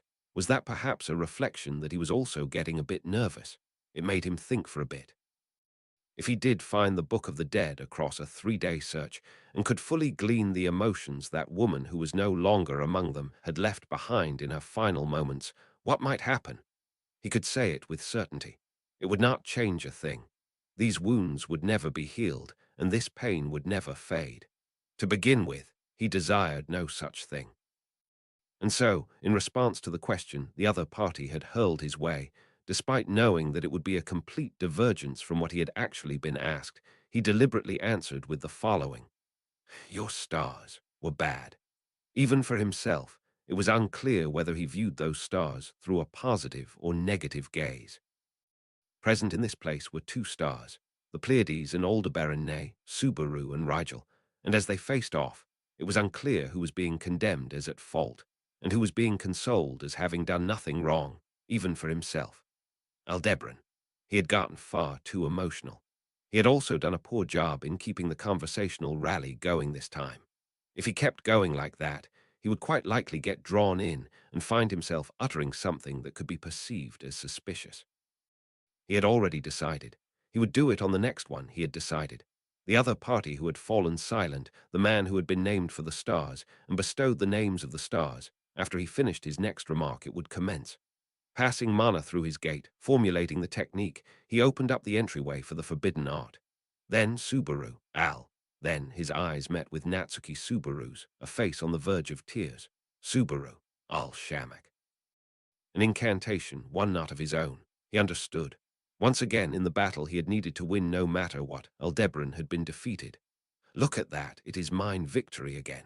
Alongside the triumphant smile of the lovely woman he could never get back, he heard her voice. The next instant, the world of Aldebaran cut to black. Natsuki Dono, while it may not serve as any comfort, your fears were not misplaced. He had been needing mana, formulating a technique. A single slip-up, and you likely would have found yourselves in completely opposite positions. I fully support your judgment as having been the best course of action. Having stood witness over the entire affair, the words of the dwarf of Ezo Kadna served as no consolation to Subaru's heart whatsoever, just as he had said. Was there really no other way to settle things without anyone getting hurt? Captain, my amazing self doesn't really get it. It's just. Even though I don't understand anything, my amazing self can just say this. I'm so happy you're safe, Captain. Just like Ezo, tasked with monitoring the situation, the one who was like a younger brother to him expressed his feelings of frustration as he embraced Subaru's shoulders with his burly arms and straightforward words. And he was not the only one nestling close to Subaru, Beatrice. Subaru, you made a decision, I suppose. Even though Betty could have taken it all on for you, you still got yourself hurt like a fool, in fact. Subaru, Beatrice. But Betty and Subaru performed that forbidden art together, I suppose. Subaru prepared the technique, Betty formulated the spell, Subaru performed the incantation, and Betty passed the mana through. Hence, Betty will take on half, in fact. It would be unfair for you to carry too much on your back, I suppose. Subaru, HK. With his teeth clenched firmly, what Subaru tightly clutched in his right hand, so tight that his fingers did not seem like they would ever open up, was a black orb that his own inadequacy had left him with no choice but to enact. With no other means to stop him, it was the magic orb in which he had imprisoned Al Subaru. Sorry, there's somewhere I need to go. Deep within his chest, feeling a sensation as if all the organs in his body were trembling, Subaru got up from his knees and slowly exited the library of Tegeta. Holding hands with Beatrice, and accompanied by the worried Garfield and Ezo, Subaru reprimanded his legs that were on the verge of collapsing, proceeding down the corridor until he reached the room he had set out for. Then, oh, Tilda H. Oni Isen, what's the ma Tilda Tita? How's the search in the library, Tilda?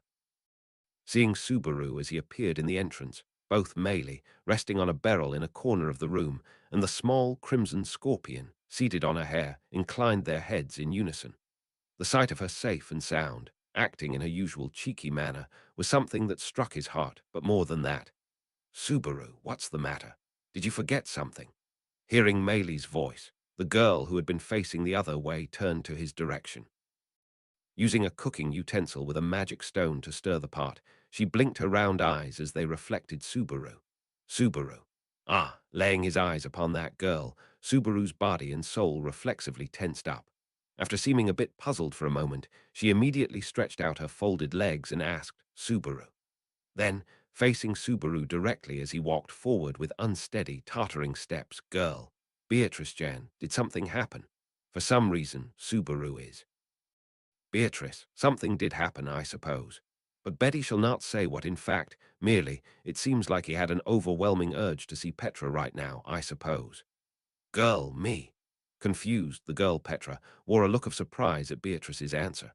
Seeing those abundant changes in facial expression up close, the tension in Subaru's cheeks slowly dissipated, as Maylie sighed a meaningful HM tilde MM.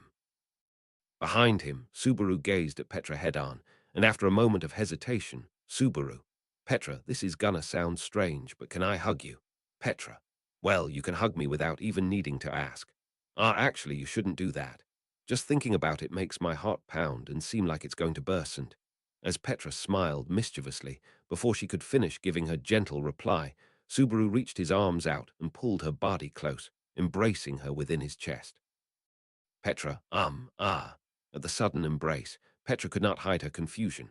For a girl who, before he had even realized, was rapidly gaining nerves of steel, becoming better and better at not being shaken by anything, this was a clear discomposure to the point of being unusual.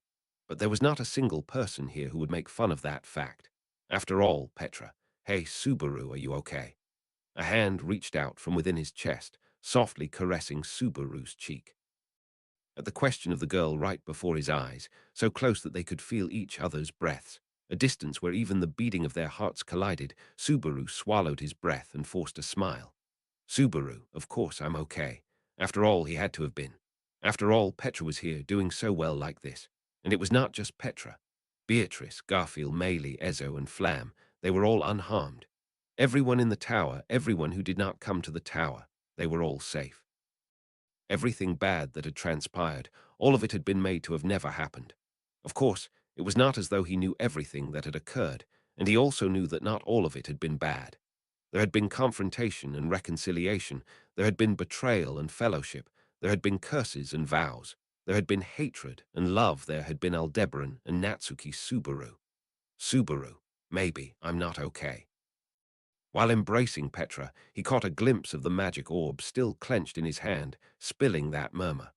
Then, the feeble sound that had escaped his lips as a murmur did not end as merely a stilted voice. Little by little, his feelings morphed into tears, flowing out from the corners of his eyes. Subaru, no. By puffing out his chest and declaring that he was okay, he had wished to repay Petra and the others, who had deemed it acceptable to force Subaru's return by death, undoing many irreversible things in exchange for a world left behind. He could not bring himself to do it. In sorrow and lament, with his own pathetic inadequacy, he could not puff out his chest. Subaru, I'm not okay, HK. To Petra, who had offered up so much as compensation. To Rem, who ought to have regained everything. To Emilia, who never gave up on trying to converse with Al up to the bitter end. To Beatrice, who had deciphered the mechanisms of the forbidden art while sealed together with him, giving Subaru a trump card when he returned by death. To all the people who had participated in that battle, both those who Subaru knew and those who he did not. To absolutely everyone. And finally, to Al, whom he had failed to get the chance to properly talk to, Subaru. I'm sore, Petra. Subaru. Suddenly, a sharp, loud voice cut off the apology he had been on the cusp of vocalizing. It was the voice of Petra, looking up at Subaru from within his chest after having held her tongue. When he noticed that her round eyes were flickering with a storm of emotion, tears began to stream down Subaru's face, and as she caressed it with her hands, Petra, you finally said it. You finally said that you aren't okay. Subaru. Petra, there's no need to be so afraid. You don't have to carry everything on your own. Right, Beatrice Jan. Beatrice. A matter of course, in fact. Betty is Subaru's partner, I suppose. Encouraged by Petra, Beatrice tightly hugged Subaru's body. As Subaru was bewildered by the warmth of the two girls, Petra continued to smile. Petra, Maylie Chan. Maylie, I'd rather know tilde T. Petra Chan and Beatrice Chan should be enough. Petra, Maylie Chan. Maylie, Phi tilde Ni. Hopping down from the barrel, Maylie walked up next to Subaru with a sulky face while emitting an air of half-heartedness, lightly tugging on the hem of his clothes. As if in place of its master, the small crimson scorpion leapt off of her hair and onto Subaru's shoulder, nestling its body close to his cheek. Petra, Garfsan. Garfield, yeah, Captain. Subaru, Guo. A huge amount of force crashed into his back as if it had been waiting, causing him to reflexively raise a cry of pain. Desperately holding his ground to avoid tipping over and crushing Petra, he endured it. He had endured it, but Petra, Ezo-san, Flamchan, will you join us as well? Ezo, I am an outsider, so I shall refrain. Still, I stand by Natsuki Dono. Flam, I only just arrived here and have yet to fully process the situation, but understood. The presence that only arrived later, without hesitation, nestled close near his right hip. Now, in every direction, he was being completely embraced without any escape swarmed by such warmth. Subaru unwittingly exhaled a ha. Subaru, what's up with this? From an outside perspective in reality, Ezo was looking on as a bystander. So from his perspective, just how foolish must Subaru and the others have looked in their current state? With everyone all clumped together like this, it must have looked stupid. Petra, it's fine. After all, the one who told me that I'm an idiot was none other than Subaru. Subaru, did I really say such a thing? Petra, you did. Subaru, among all the people I know, there's probably not a single person smarter than you, Petra. He truly believed that. Surely that was the case. And so it was obvious to her, clever as she was. Amazing. This was what it truly meant to be wise. There was a big difference from someone like Abel, who was just a clever idiot. Subaru, I've decided. His face was still covered in tears. He was still stuck in place, being embraced by everyone's kindness from all directions, and he had just admitted that he was not okay in the slightest, but he had made up his mind. Subaru, Al, it seems like you hated me so much that you could never forgive me, but he did not know the true reason behind that. Only he would not let things end without finding out. So much had been on the verge of ending, but thanks to the determination of many people, unwilling to allow that ending, it had been averted. Hence, although he was not okay whatsoever, Natsuki Subaru had decided. That was Subaru. I, no matter what, will definitely save you too. Even if he had committed abhorrent deeds that would have made him the enemy of the world, everything, both the good and the bad, had been made to have never happened by means of return by death. Thus, that was Natsuki Subaru's vow. And hearing that vow of Natsuki Subaru's, Petra Leti gave a satisfied nod. Petra, that's my Subaru. Indeed, the girl, who had not become the Witch of Tristisha, smiled. Arc 9, Interlude, Cheer. Machine translated by Archbishop of Guilt, proofread by Archbishop of Brawn, Japanese English, checking by Archbishop of Indignation, Art Sources. Mr. One Thonk Sumidazuo. Right from the very beginning, there was only ever one ending that the Witch of Tristisha, Petra Leti, had needed to aim for, strive towards, and ultimately arrive at. That was from before she had ever become the Witch of Tristisha, from back when Petra Leti, a mere village girl, had ended up reading the outrageous artifact that was Natsuki Subaru's Book of the Dead. From back when she had first learned that Natsuki Subaru, in exchange for his own death, had been fighting in a constant struggle in order to alter the fates of countless people. From back when she had fallen in love with Natsuki Subaru through their ordinary, quiet days together, discovering what brought him joy, what made him grieve, and what caused him to feel happiness and sorrow. Taking all those varied reasons, gathering them together, bundling them up, and collecting them all into one, she had made her decision. Petra, because no matter what, Subaru still wants to do something about Alsan, right? Honestly, from Petra's point of view, it was an unthinkable idea. If one were to count up all the things Al had done on their fingers, not even all the digits on their hands and feet would be enough to list everything, so they would need to go as far as using the unseen hand to enumerate the rest of what the hands and feet had been unable to. To that extent, Al had done enough irreversible things to fill a mountain. But even so, she did not believe that at heart. Al was a heinous villain who had done all of that while scorning everything. Petra, I wonder, is this the influence of being corrupted by Subaru's book? It might not be her place to say it, but Petra was a realist, and the extent of what she could handle was limited. Rather than just limited, it was more accurate to say she deliberately kept it limited. After all, if she were to use her abilities to their fullest extent, her vessel would have been capable of carrying an extraordinary amount of things, a fact which Petra took great pride in. She would not feel ashamed of that. However, using her vessel to its limits, she did not believe that she would be able to treasure everything that she could cram into it. And yet Petra, Subaru's greediness. But that's what I like about him. That's wrong. It's part of what I like about him. And so, because that Natsuki Subaru could not be changed, Petra Leite would do it. It was a painful decision, one that seemed to cut deep into her, as if mercilessly ripping her heart to shreds. By making Natsuki Subaru return by death, she would reset everything that had happened. From the moment she made the decision to leave the Pleiades watchtower and journey alongside the imaginary Subaru, Petra Leite had been forging ahead towards that ending. She had firmly insisted on becoming the holder of the witch factor of Tristisha, taking it upon herself to pay most of the compensation, save a small few exceptions, that came with wielding the authority. She had not spared any card she could play in the negotiations, and provided all of the information she could share, thereby plotting the course for the Alderbusters. Petra, if me reading the book is what caused the Witch of Envy to go on a rampage, then I'll be able to use that too, right? Ever since the Sin Archbishop of Gluttony, Roy Alford, was released from the prison tower, and the effects of his authority became clear to her, a certain suspicion had sprouted within Petra. Having read the Book of the Dead, if Petra were to be dispossessed of her memories, just what verdict might the Witch of Envy pass? Then, she also wondered if this was perhaps the very strategy Al had aimed to use in order to make the Witch of Envy withdraw, since he had claimed to have no intention of destroying the world.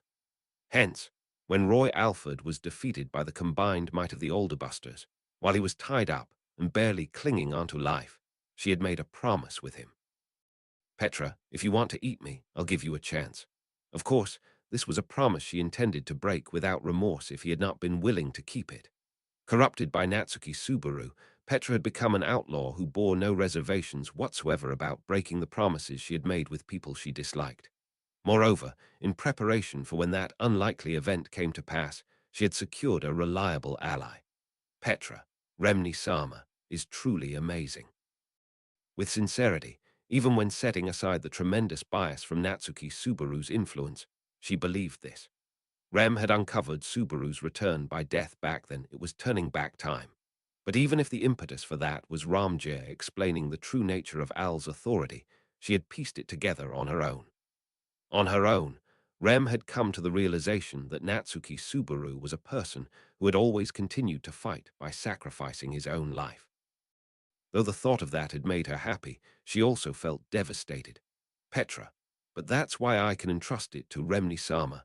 No, I can't entrust it to anybody but Remni Sama.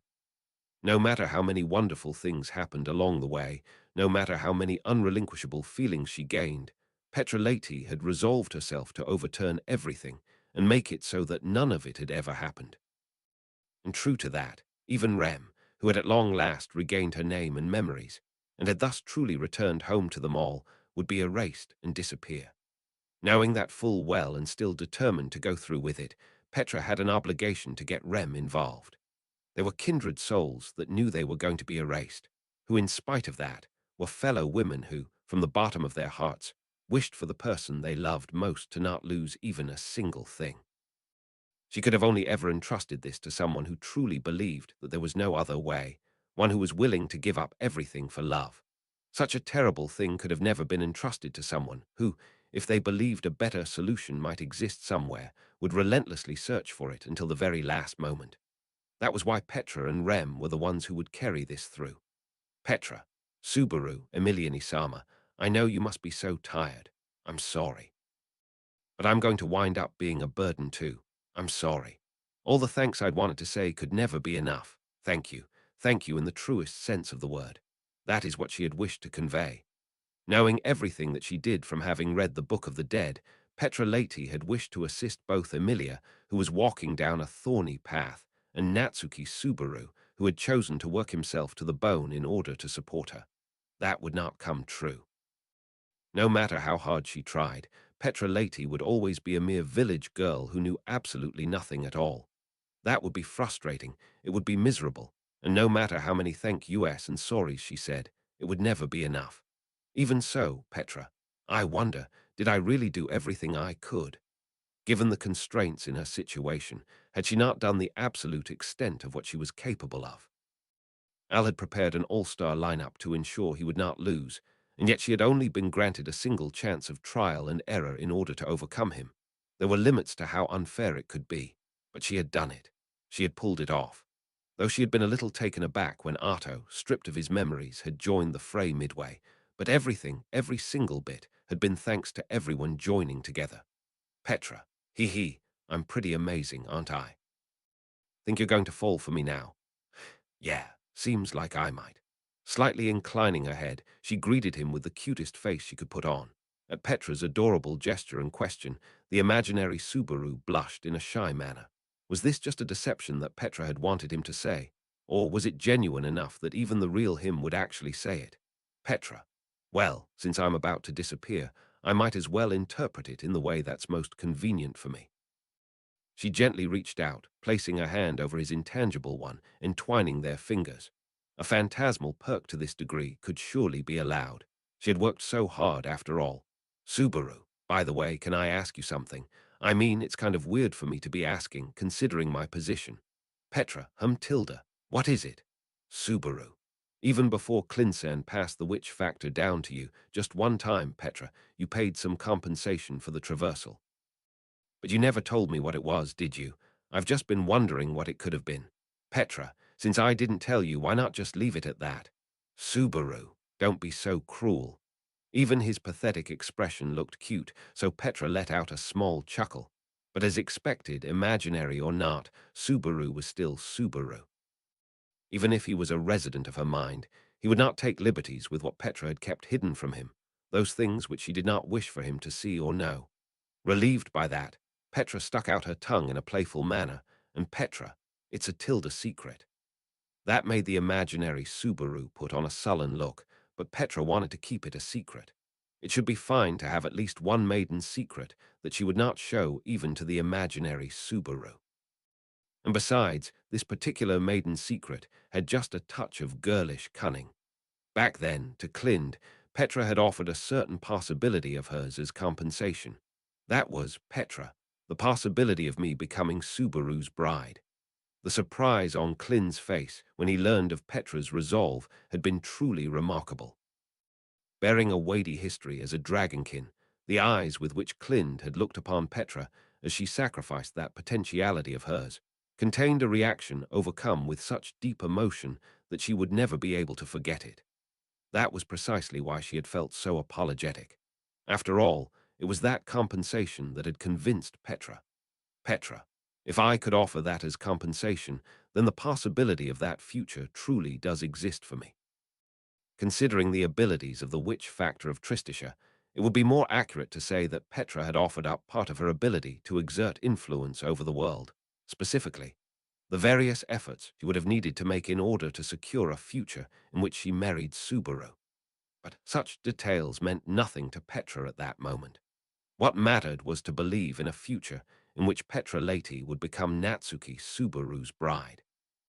And that had been proven by none other than a witch factor, something that made contact with the very core of the world. Because she had that evidence, she had resolved herself to see it through, and had thus been able to make it all the way to the end. That was why, Petra, do your best me. Whether or not I seize this chance depends entirely on how hard I try. From the village girl who had become the witch of Tristisha, utilizing even a witch factor for the sake of her own happiness, that was an earnest cheer directed toward her future self, one who would never become the witch of Tristisha. It was the heavy-hearted cheer of love from a tough and determined girl from another world. Arc 9, Curtains Close, Reweave.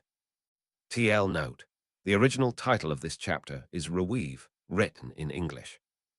Translated by Archbishop of Transportation, machine translated by Archbishop of Brawn, proofread by Archbishop of Masculinity, Archbishop of Shipping, Witch of Umbri, Archbishop of Regalia, Japanese English, checking by Archbishop of Pragmatics, Art Sources. Cracking Gagamu 8888, Hirokyuti Sasugi. While looking at the servants of the Bariel residence work from afar, Frederica felt a sense of restlessness beyond her control. Frederica, I am used to being treated as a guest when traveling with the master, but it is a bit unusual with how things are in this mansion, especially with the current state of things. Reflected within the gaze of Frederica's emerald eyes as she said this was the hectic atmosphere of the mansion. Swift and well-led, it was clear to see that the staff were a team of extremely capable people. managed by efficient leadership. Even when they became aware of the terrible news brought by Frederica and the others, they did not fall into dysfunction. That alone was worthy of admiration. Frederica, Priscilla Sama, it seems she was truly adored by everyone here. The tragic news the servants were informed of the notice that the head of this mansion, their mistress, Priscilla Bariel, had lost her life in the Valetian Empire. Frederica, letting out a heavy sigh, Frederica cast her hazy eyes downwards as she observed the garden from the balcony. Frederica, due to her position, knew how it must have felt to have those she served, such as Roswal and Emilia, to leave her behind at the mansion and to have no other option to pray for their safe return. If she found out at that time that her prayers had not been delivered, just how devastating a blow to her heart would that be? In truth, many of the servants were grief-stricken, and many of them were shedding tears. When they became aware of her death, not a single person had left the duty in the mansion, which could only be seen as a testament of their relationship with Priscilla. But it was not just due to Priscilla being loved by everyone, Frederica. I believe that Schultzhammer's resolute demeanor touched everyone's heart, too. Frederica was deeply moved by the young servant who had accompanied Priscilla to the Empire, and with her death had to bear the responsibility of conveying her dying will, a task that he had accomplished splendidly. Schult looked as undependable and skinny as a small animal. However, he did not entrust the unenviable duty to Frederica and Roswal, and instead used his own mouth and words to accomplish this great task. Though the servants had not left the mansion and chose to stay in their current jobs due to their adoration for Priscilla, there was no doubt that their faith in Schult had been another large contributor. Whilst being an outsider, Frederica wholeheartedly agreed and could not bear the heat that prickled at the corner of her eyes. Then, "Oi, here you are, Frederica. I've been searching Tilda for you. Frederica, master." Raising his hand slightly, the tall figure stepped onto the balcony. Roswal greeted her, as Frederica bent her knees and gave a small curtsy. "Frederica, for making you search for me, I humbly apologize. What business do you need me to attend to?" "Roswal, business. I wouldn't go so far as to call it something like that, Buot Tilda. The preparations are nearly completed, so I just wanted to speak with you for a moment." Frederica, preparations. Roswal. "Yes, the preparations, Tilda." Roswal smiled faintly, leaving one eye closed. His yellow eye, a mismatch to his right eye, was left open as he stood beside Frederica on the balcony and leaned against the railing. "Roswal, there's quite a lot of land that's worth the effort. I don't have many acquaintances in the south. Priscilla Sama's late husband, Lord Late Bariel, was Nuot Tilda, a man that left behind a good reputation. Frederica, for the master to say that, he certainly must have been quite an unpleasant person. Roswal, or how harsh. Has Petrakan also poisoned you and made you lose your obedience to me, Tilda? Or maybe Roswal tilted his head, and as he looked into the eyes of Frederica beside him, Roswal, you don't like my plan to use Schultkan, do you? Frederica, I do not think that what you are doing is wrong, master. Also that it is for the royal selection. And by extension, ultimately for the sake of Emilia Sama and her camp. Roswal, though easy in theory, it's not easy to convince the heart is it, Tilda. Understanding this yet still saying it, Roswal's crooked personality was unassailable. If Emilia were here to speak, she would probably say that it was just a sign of his mischievous side, and that he deserved a proper scolding for it. Frederica, with my relationship with the master, it is very difficult, Emilia Sama. If Emilia or Petra were here, they would attack using a straightforward approach. If Ram were here, she would use unorthodox methods to make Roswal reflect. But perhaps because he had anticipated this, Frederica was here by her lonesome. Frederica, even omitting the debt of gratitude she bore which could not be repaid, knew that when it came to Roswal's actions, despite his evil ways, he worked for the sake of the camp. The goal that unified the Emilia camp was ultimately that of the royal selection. In the royal selection, the time they spent in the Valetian Empire had made them fall behind. Even without this, Emilia had been lagging behind since the start. If they wanted to catch up, if they wanted to gain some momentum, then they could not rely solely on conventional means. Towards that end goal, to gain the support of the Bariel domain, which had lost its absolute pillar that was Priscilla Bariel, Roswell moved forward with devoted and dispassionate maneuvers behind the scenes. Roswell, since Priscilla Sama has died and the next fief's lord has yet to be elected, an acting provisional governor will be appointed. Fortunately, I can produce a candidate from my associates. I would just have to appoint one of the Ryuzudonos, someone from the mayors, as a liaison. Frederica, grandmas, is it not premature to get them involved? Roswell, spare the rod and spoil the child, isn't that what they say? If you continue to gallantly keep them locked away in a birdcage, they will never have the chance to learn to spread their wings. I also agree with Yao Tilda, though.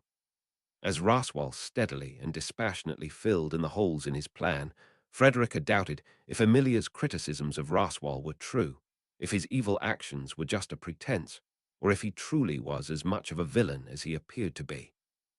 Perhaps, since he could flawlessly devote himself to being the villain, he was not able to properly open up his heart to his fellow camp members. He was too diligent. Frederica, master, at least show a bit more consideration, and just as she was about to point this out, and not let this misunderstanding sow great doubts in not just the camp, but also the Bariel domain, and in Schultz's heart, a voice interrupted her. TTHDH thigh, this is very much terrible. Margrave Sama, where might you very much be? Frederica, what is it, Schultz Sama? Abruptly, Schultz's panicked voice could clearly be heard from below, causing Frederica and Roswell to exchange glances with each other. Roswell raised his eyebrows, as he also seemed to have no idea what was happening, so the master pushed away from the railing and looked down, raising his voice to yell out, Schultkan, as Schult ran into the garden down below. Then, once Schult had been called, he opened his eyes wide and raised his voice. Schult, Margrave Sama, you very much must come down immediately. Someone claims they very much need to see you, that they have to report something to you. That which you are now viewing is the will left behind by the late madam. Saying this, the contents of the sealed letter were revealed by a girl of crimson hair, a maid, who introduced herself as Yi Tenzin, whose words caused Roswell to widen his eyes in shock, motionless. Roswell, up until this point it had been unusual to see her master display his discomposure so openly, but that reaction was only natural. Having ascertained the same contents, Frederica and all other parties present were struck with astonishment. Above everyone else, as the central figure addressed by the written contents of that letter, Schult experienced the greatest shock. The contents of the letter were, Yi, the head of House Bariel, Priscilla Bariel, hereby declares that when it comes time for her official successor to be determined, the following personage, Schult, is to have his name altered to Schult Bariel, and he is to be ushered in as the legitimate son and rightful heir to House Bariel. Schult, Priscilla Samami. Schult blinked at the unforeseen event, his face seemingly unsure if this was a dream or reality. However, placing her hands on Schultz's shoulders from behind, Yi, who had revealed the location of the letter, smiled and said, "You're getting way too surprised," as she rubbed her cheeks against his. "Yi, considering how much the madam doted on Schult-chan, doesn't this totally make sense? Though in truth, I think she had intended to keep it hidden during the royal selection." Schult, Yi-sama, how long have you known about this? You left the mansion so many months ago, and I am very much glad you are finally home, but, Yi, I found out just before Schult-chan and the madam left for the Empire. After all, it was around that time when she had prepared the letter. At Yi's quiet answer, large tears began to well up in Schultz's eyes. If one were to ask, they would discover that Yi was a maid who had previously worked at the mansion and had been on leave for quite a while. But upon receiving news of Priscilla's passing, she had come rushing here. As one could see, Yi seemed to be quite close with Schult, and it also appeared that Priscilla had held great confidence in her, entrusting her to guard the important letter she had left behind. The revelations that came forth as a result of all that were a great disruption to Roswell's plans, Frederica, however, thinking of Schultz-sama, it might be for the best. Roswell, Frederica, it might be a bit different from what you had in mind, master, but for Schultz-sama and the spirits of everyone in the mansion, it will surely be a salvation. Truly, she was an incredible individual. Despite having been royal candidate and an adversary of Emilia, Frederica had had little contact with Priscilla. However, she could only describe her as an incredible person. After all, Frederica. To derail your schemes to such an extent, master, without a doubt, she must have been a worthy adversary to Emilia Sama, correct? Yi, embracing Schult from behind as his small body trembled, looking over the letter that had been left behind once again, Yi breathed a sigh in response to her own decision to return to the Bariel mansion. All of her judgments had been for the sake of helping Al accomplish the objective he was aiming for. Yi. The fact that he didn't give the signal means that his plan at the tower must be failed. Originally, Yi was supposed to converge with Al at the nearest town as he set course for the Pleiades watchtower, and by helping him accomplish some duty that he had no choice but to fulfill, the promise had been that she would then ascertain his last moments as his life came to naught. However, without any signal given at the established time, Yi judged that Al's plan had failed and withdrew from the nearby town straight from there. She made her return to the Bariel mansion. Yi, for me to be openly returning to the mansion like this, is it the first time since Al-Sama prevented me from assassinating the madam. But then again, in the cases when it was not out in the open, she had visited the mansion rather frequently in order to maintain communications with Al. The letter she had used as a pretext to return to the mansion, too, was information she had obtained on one of those non-overt occasions while she had concealed herself in the roof. Though to Schult and to the nasty aristocrat Roswell L. Mathers, who had attempted to prey on him alongside his maid, she had pretended it was a letter entrusted to her by Priscilla. Yi. In reality, I just caught a glimpse as the madam prepared and stored it away in a secret safe. Thanks to the fact that the letter had been stored within a secret safe, its whereabouts had been revealed to her without anybody else learning of its existence, lending credence to the notion that Yi had simply been entrusted with the secret.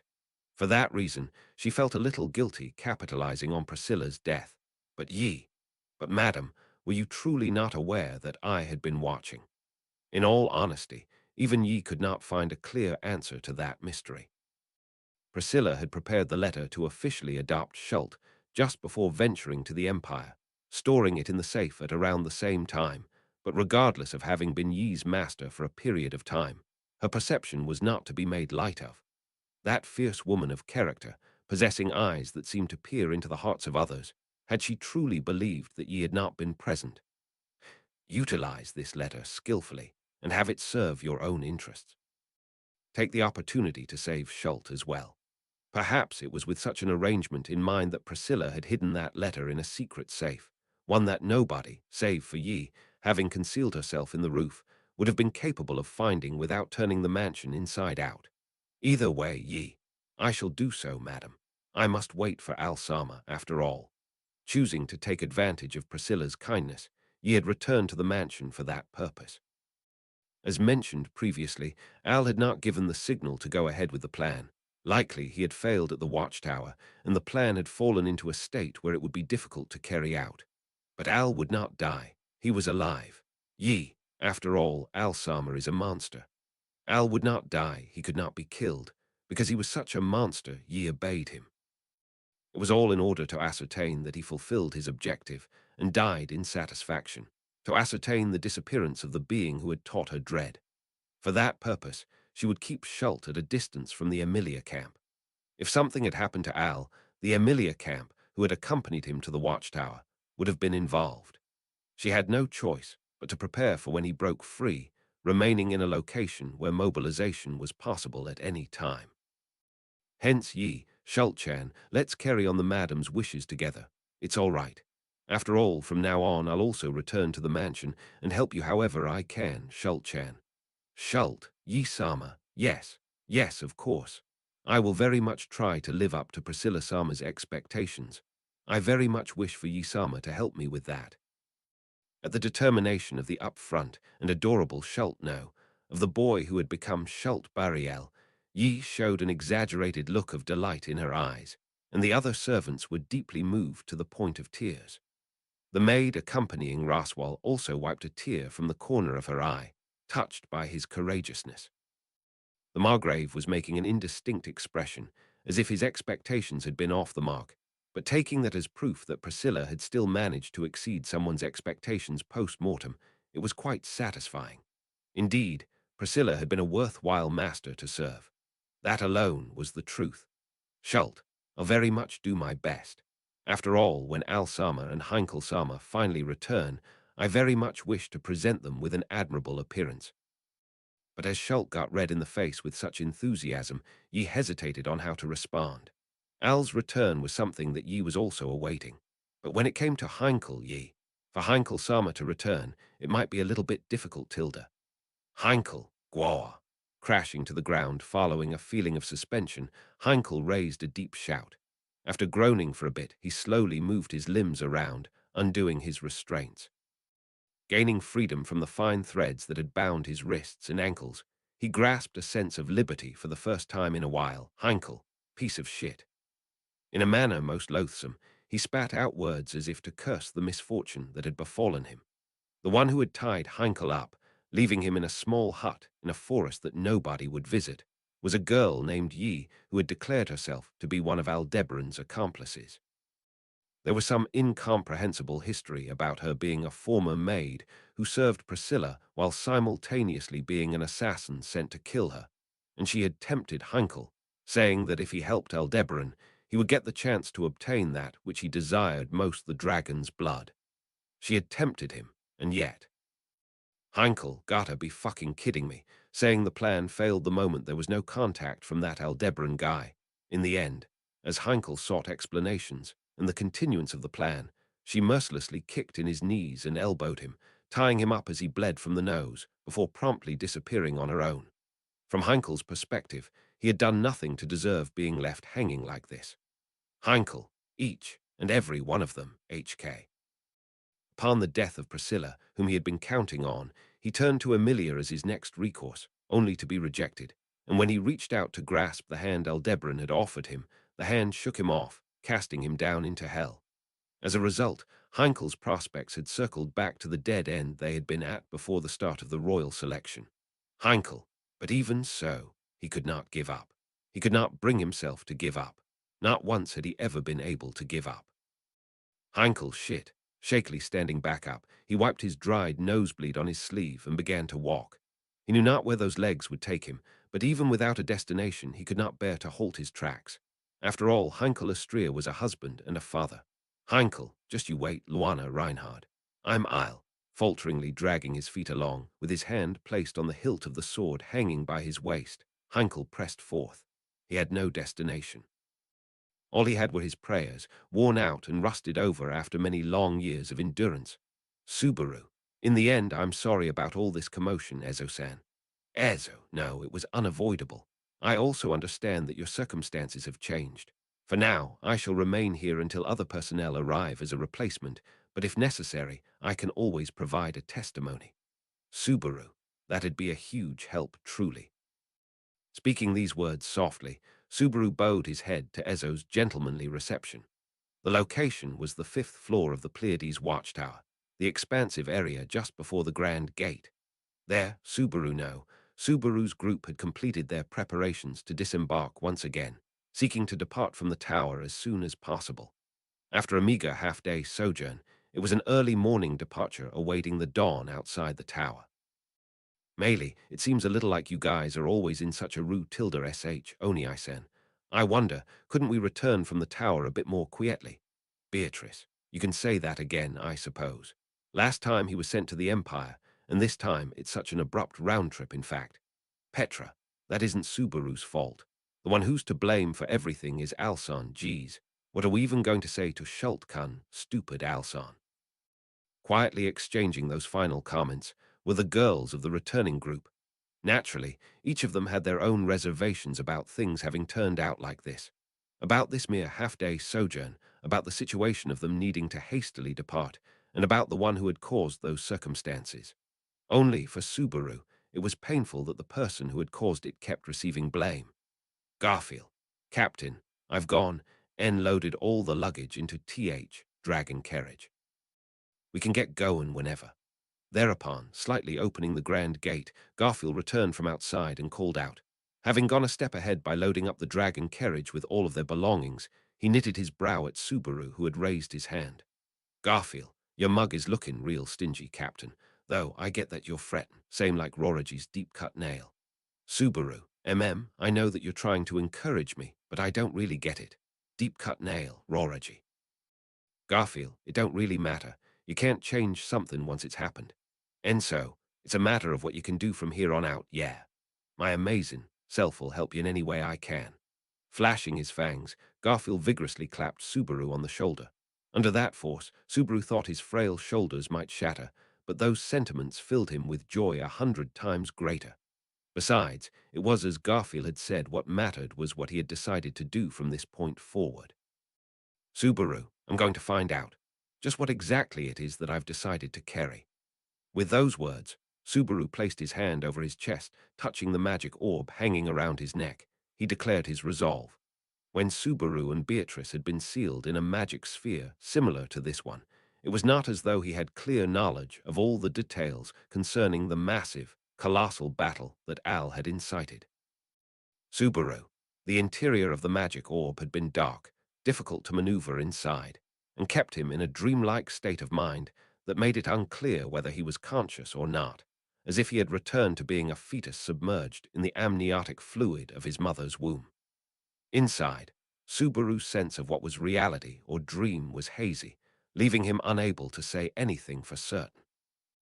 As expected of the adorable Beatrice, she had admirably devoted herself to reverse engineering the technique behind the forbidden art that had sealed them. But the only thing Subaru could do when he found himself in a state of being consciously aware was to invoke the authority of Greed Corleonis, to gather the presences of his nearby allies and perceive the intense changes in their emotions. Even so, thanks to the reiteration of longing, desperation, and violent fluctuations in the powerful emotions of his allies, he had been able to perceive the shifts in the extraordinary circumstances through his soul. Particularly distinctive were the intense hues of resolve and determination within Petra, and the monolithic swell of emotions that Rem harbored towards Subaru. Due to having received those, Subaru expressed his intent to depart the tower in the early hours of the morning with utmost conviction.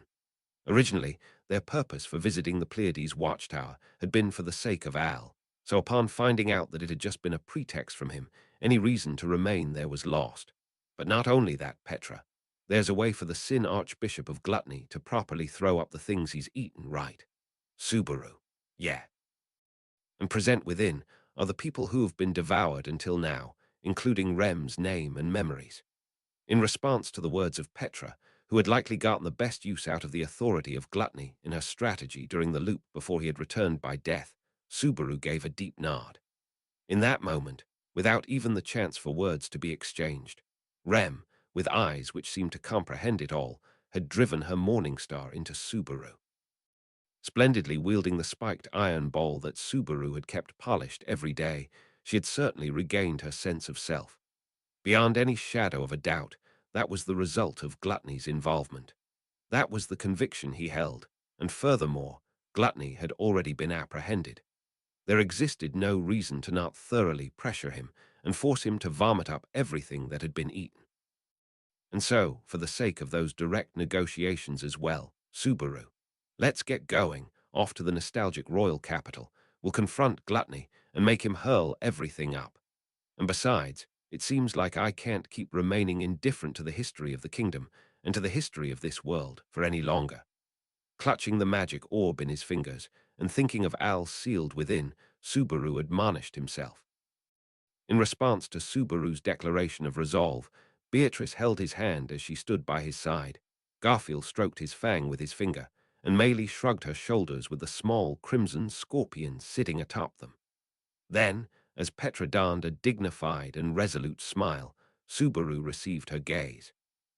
For the sake of Aldebaran, the one who called himself the following star of the Pleiades, an opposing force who wielded the same power as Subaru, yet still one whom he had resolved to definitely save no matter what, Natsuki Subaru pressed forth to the royal capital. He would find out. After all, he knew that remaining in ignorance would be insincere, and he would never be able to forgive himself for doing so. Hence, Subaru. Bring it on, O inevitable fate. Carrying those feelings upon his back, Natsuki Subaru declared his intent to surmount any accursed shackles that might stand in his way. It coincided with Natsuki Subaru's declaration of resolve. At the current moment, in a far distant land, the very destination Natsuki Subaru had announced his departure for in the royal capital of the Dragon Kingdom of Lugunica, a certain incident was unfolding. In this early hour of morn, the majority of the royal capital's citizens were still asleep. Letting the break of dawn go by from within their dreams, the royal castle Lugunica, which ordinarily ought to have been enveloped by an extraordinary tranquility, was enshrouded in a peculiar atmosphere. The source of that atmosphere was the very heart of the royal castle, the throne room. The impetus for the royal selection had been the extinction of the royal family at the hands of a disease. And so, in the absence of a sovereign, the throne room of the royal castle was firmly closed off, with the exception of holding monumental ceremonies. However, on this day, on this morning, the doors to the throne room were flung wide open, and there, the leaders of the kingdom, the council of wise men, the faithful vassals who had won the trust of the deceased king, as well as even the royal soldiers, emanating a solemn air of tension, were all gathered. In this kingdom bereft of a monarch, each and every one of them bore a heavy responsibility in their individual positions. Despite being an early morning summons, nobody had arrived tardy, and there was not a single person present who displayed drowsiness in their eyes, nor any miscreants who dared to exhibit an attitude lacking in concentration. Ergo, no matter the time, the weight of the attention poured into this place was no less than that of the kingdom itself.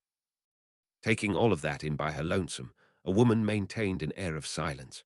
Woman, kneeling down on one leg atop the blazing red carpet laid out across the marble floor, was an individual clad in robes of indigo blue, bowing her head with her hands clasped before her chest. That posture of prayer was so polished, it caused the military officers to recall their martial training, and the civil officers to recall their etiquette training, spurring them all to reflexively heave sighs. That was the extent to which the woman, with a mere gesture of offering a prayer, had completely overwhelmed her surroundings. HRRRMM, could you please raise your visage? Only one man amongst the crowd did not find himself captivated by the woman's prayer, letting his voice reverberate through the chamber. Calm and intellectual, it was the kind of voice that would naturally lend that impression to any who heard it, and its owner was one of the people involved with the castle as it received the kneeling girl. No, his position could even be described as their representative, Miklatov McMahon. In the kingdom of Lugunica, bereft of a monarch, he was the central personage of the council of wise men who steered the nation's politics, and even in this situation that had been prepared in great haste, he was the utmost important individual whose voice held the greatest influence and sway. A sagacious individual known for his outstanding ingenuity and his extraordinary faith and devotion towards the kingdom, he possessed so great a presence that none other than the king himself had joked. The nation shall not waver even if the Lugunican king dies, but if he were to die, the kingdom would fall into ruin. His gentle appearance and mild manner of speech may have been deceiving, but in reality, the king of Lugunica was a remarkable man, the most reliable to make an ally of, and the most fearsome to make an enemy of. Miklatov was an individual who, over many long years, had exploited that reputation to the fullest. Woman, yes. Receiving Miklatov's words, the woman slowly lifted her downcast visage. Then, when she opened the eyelids that she had kept shut, Miklatov's breath caught slightly upon meeting her gaze. That reaction Miklatov gave had not been solely limited to him. Present in this chamber, as another member of the Council of Wise Men, Bordeaux Zurjev, standing here as the representative of the military officers, the commander of the Royal Guard, Marcos Gilduk, the central figure of the civil officers, Rickert Hoffman, and all others standing in attendance in the throne room at this very moment, all reacted. This was a woman whose mere presence had harbored enough allure to naturally draw the attention of everyone present. But in this moment, everyone's shared reaction was not merely caused by the way she conducted herself. It was her appearance. Long, elegant golden hair and crimson eyes blazing with dignified intent, possessing a meaning far more significant than simply being beautiful, they were striking to all those present here, nay, to all who lived in the kingdom of Lugunica. Thus, woman, to begin with, allow me to express my thanks for your graceful reception of my sudden visit. Considering our positions, this was likely far from ideal. As if she was accustomed to all those gazes, the woman, still down on one knee, gazed over all the wise and important individuals that had congregated here and uttered those words. Receiving her words, which had neither excessively abased herself, nor had failed to bear her position in mind, those present there suppressed their momentary surprise and turmoil, entrusting their response to their representative, Miklatov. Taking in their intent, Miklatov, sitting in his chair as he caressed his long beard, he interposed a HRRRMM as a sigh. Miklatov, my, you seem to be one willing to say things where most others would hold their tongues. Be that as it may, I suppose there is no meaning in pretending otherwise. After all, you have spoken nothing but the truth. Woman, when you phrase that in such a frank manner, it does place a burden upon my shoulders, too. As you can see, I am quite young and lacking in experience, so I had been fearful that I may not be able to muster words in front of you all like this.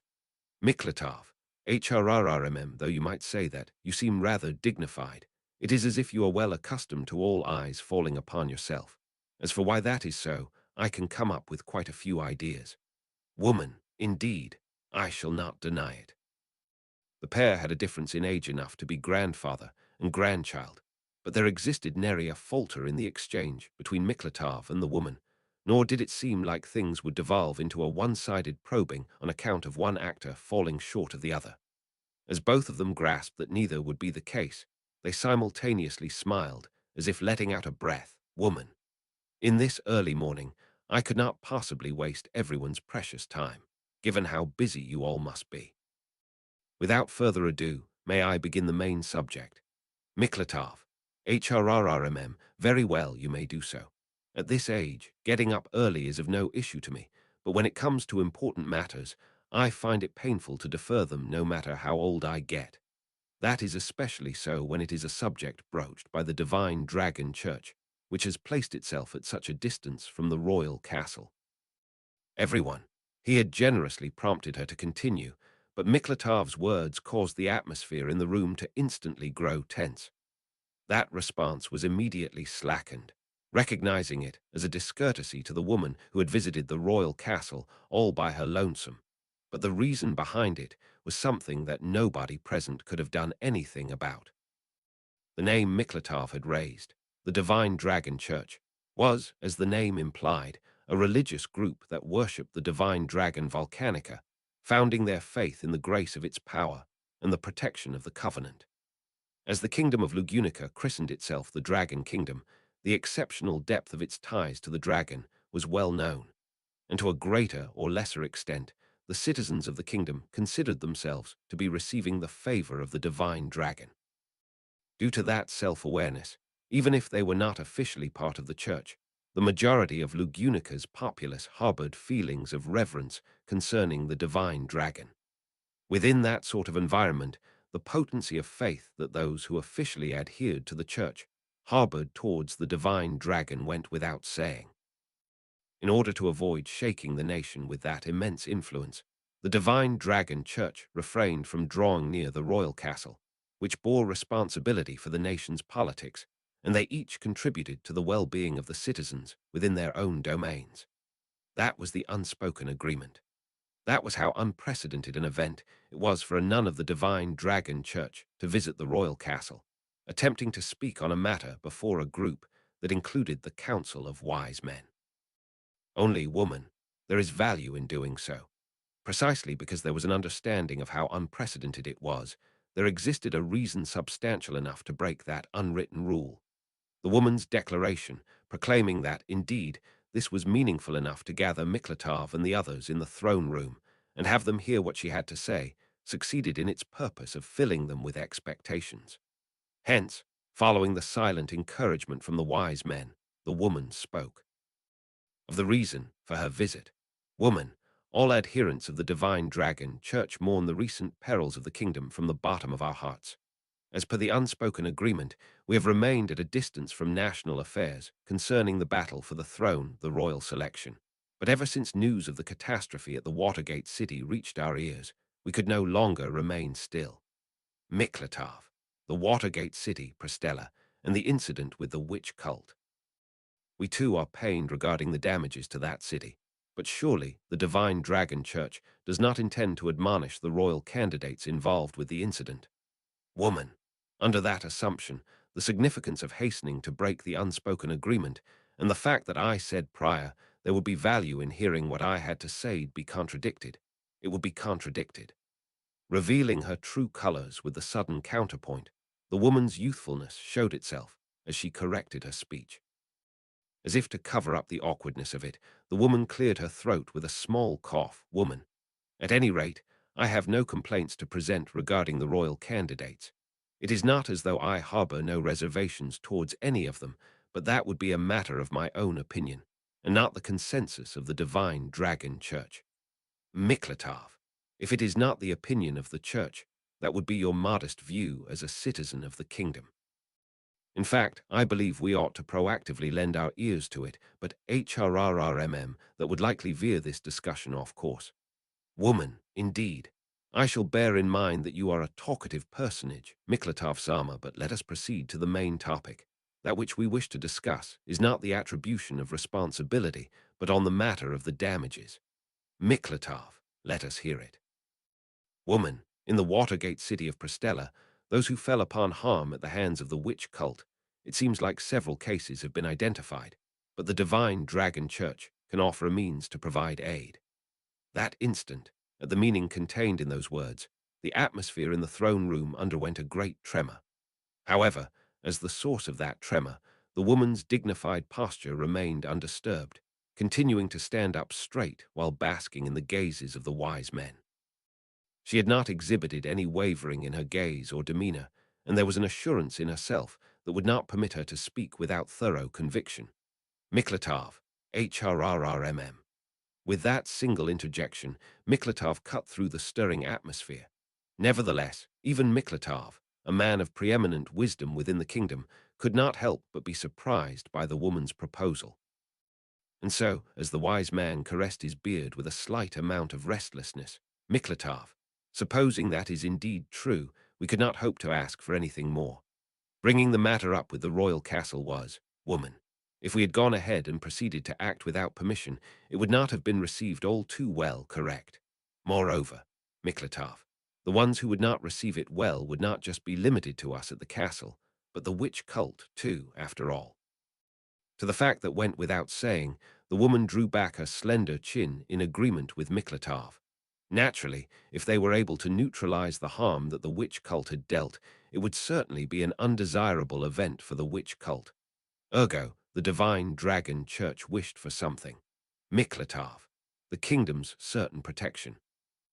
Due to the distance between we who govern national politics and the Divine Dragon Church that governs religion, something of this nature has never truly taken shape over the many years. Woman, yes, indeed. On this occasion we wish to actualize that. That is the collective will of the Divine Dragon Church. In order to push in favor of that decision, I have a proposal. Miklatov, HRRRMM, a proposal, is it? And that would be, woman, first of all, allow me to present to you a demonstration of the relief we are capable of providing.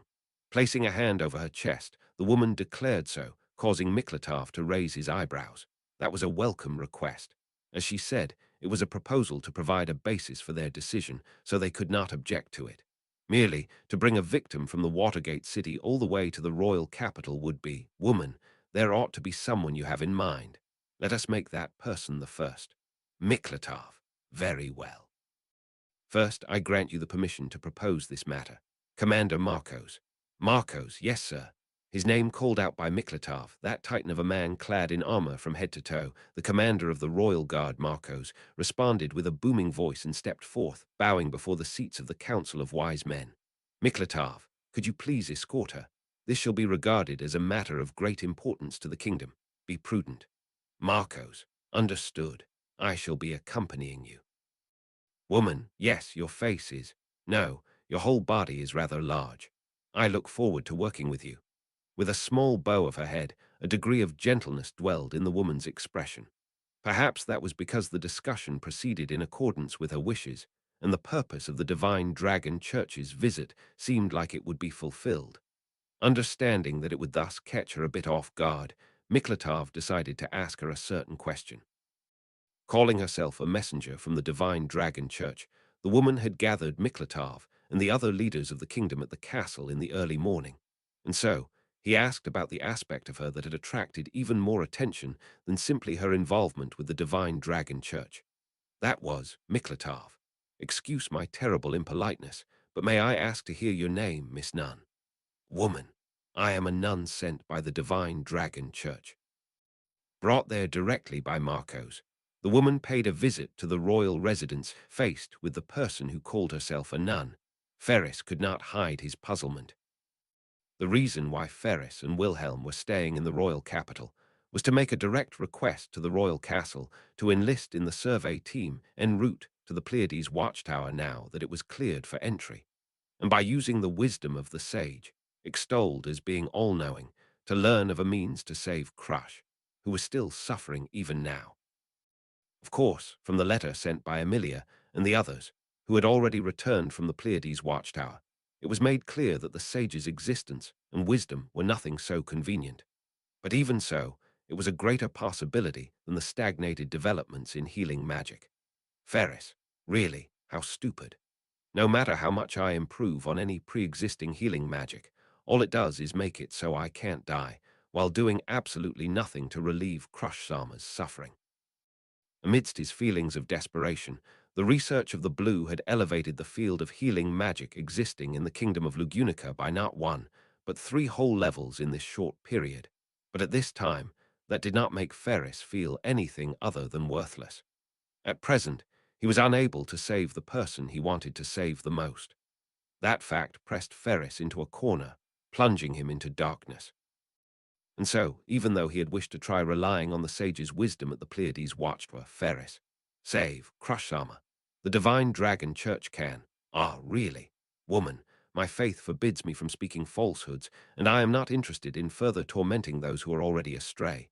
Even if you do not believe me, it seems like your commander does. Responding to Ferris's trembling voice, the nun gestured to Marcos, who had accompanied her, as Ferris raised his voice, exclaiming, "Commander." To Marcos, he nodded with his boulder-like expression. Marcos, I've heard that the Divine Dragon Church possesses magic and techniques that haven't been unveiled to the public. Starting with Miklatov Sama, the rest of the Council of Wise Men also believes that there is value in lending her credence. Ferris, B, but if anything else were to happen to Crush Sama, woman, none can lift the Quain stone alone. Ferris, HK. Silently, as the nun spoke those words, Ferris's breath caught reflexively. As Ferris's eyes welled with tears from turbulent emotions gushing forth within him, the nun gently reached her hand out towards his, and with her slender fingers, she softly undid the firm clench of Ferris's own. With her doing so as she pleased with him, Ferris suddenly took notice of her beautiful golden hair, as well as the earnest illumination filling her crimson eyes, and widened his own eyes in surprise. That realization spurred on by confusion, he failed to understand its significance. Woman, I beg of you, please allow me to aid the one you hold ever so dear. The Divine Dragon Church prays night and day for the well-being of the kingdom's citizens. No matter the doctrine they embrace, there are no exceptions to that. Ferris, W, who are you? Woman, she held her breath at Ferris's question. However, keeping that brief hesitation contained to the blink of an eye, she gently held his hands in her own and replied, That was, woman, Philor, that is my name. 15 years ago, the daughter of the king's younger brother had been abducted, her whereabouts unknown ever since. With the same name as that vanished princess, and bearing the golden hair and crimson eyes emblematic of the royal family, the nun introduced herself. Author note, here ends Arc 9. Thank you for accompanying me this far. What I wished to accomplish with Arc 9 was to portray the light and the darkness of return by death. What could the light of death be? To everyone who has finished reading, which did you think was the return by death of light, and which did you think was the return by death of darkness? Either way, we will be plunging into Arc 10 from the next chapter onward. There were many parts that did not go as planned, but overall, I think the gamble in storytelling is whether or not what you actually end up writing will end up being more enthralling than what you had imagined before writing. The plot of Arc 10 is interesting, and I think some parts will be even more interesting than the plot. Look forward to it.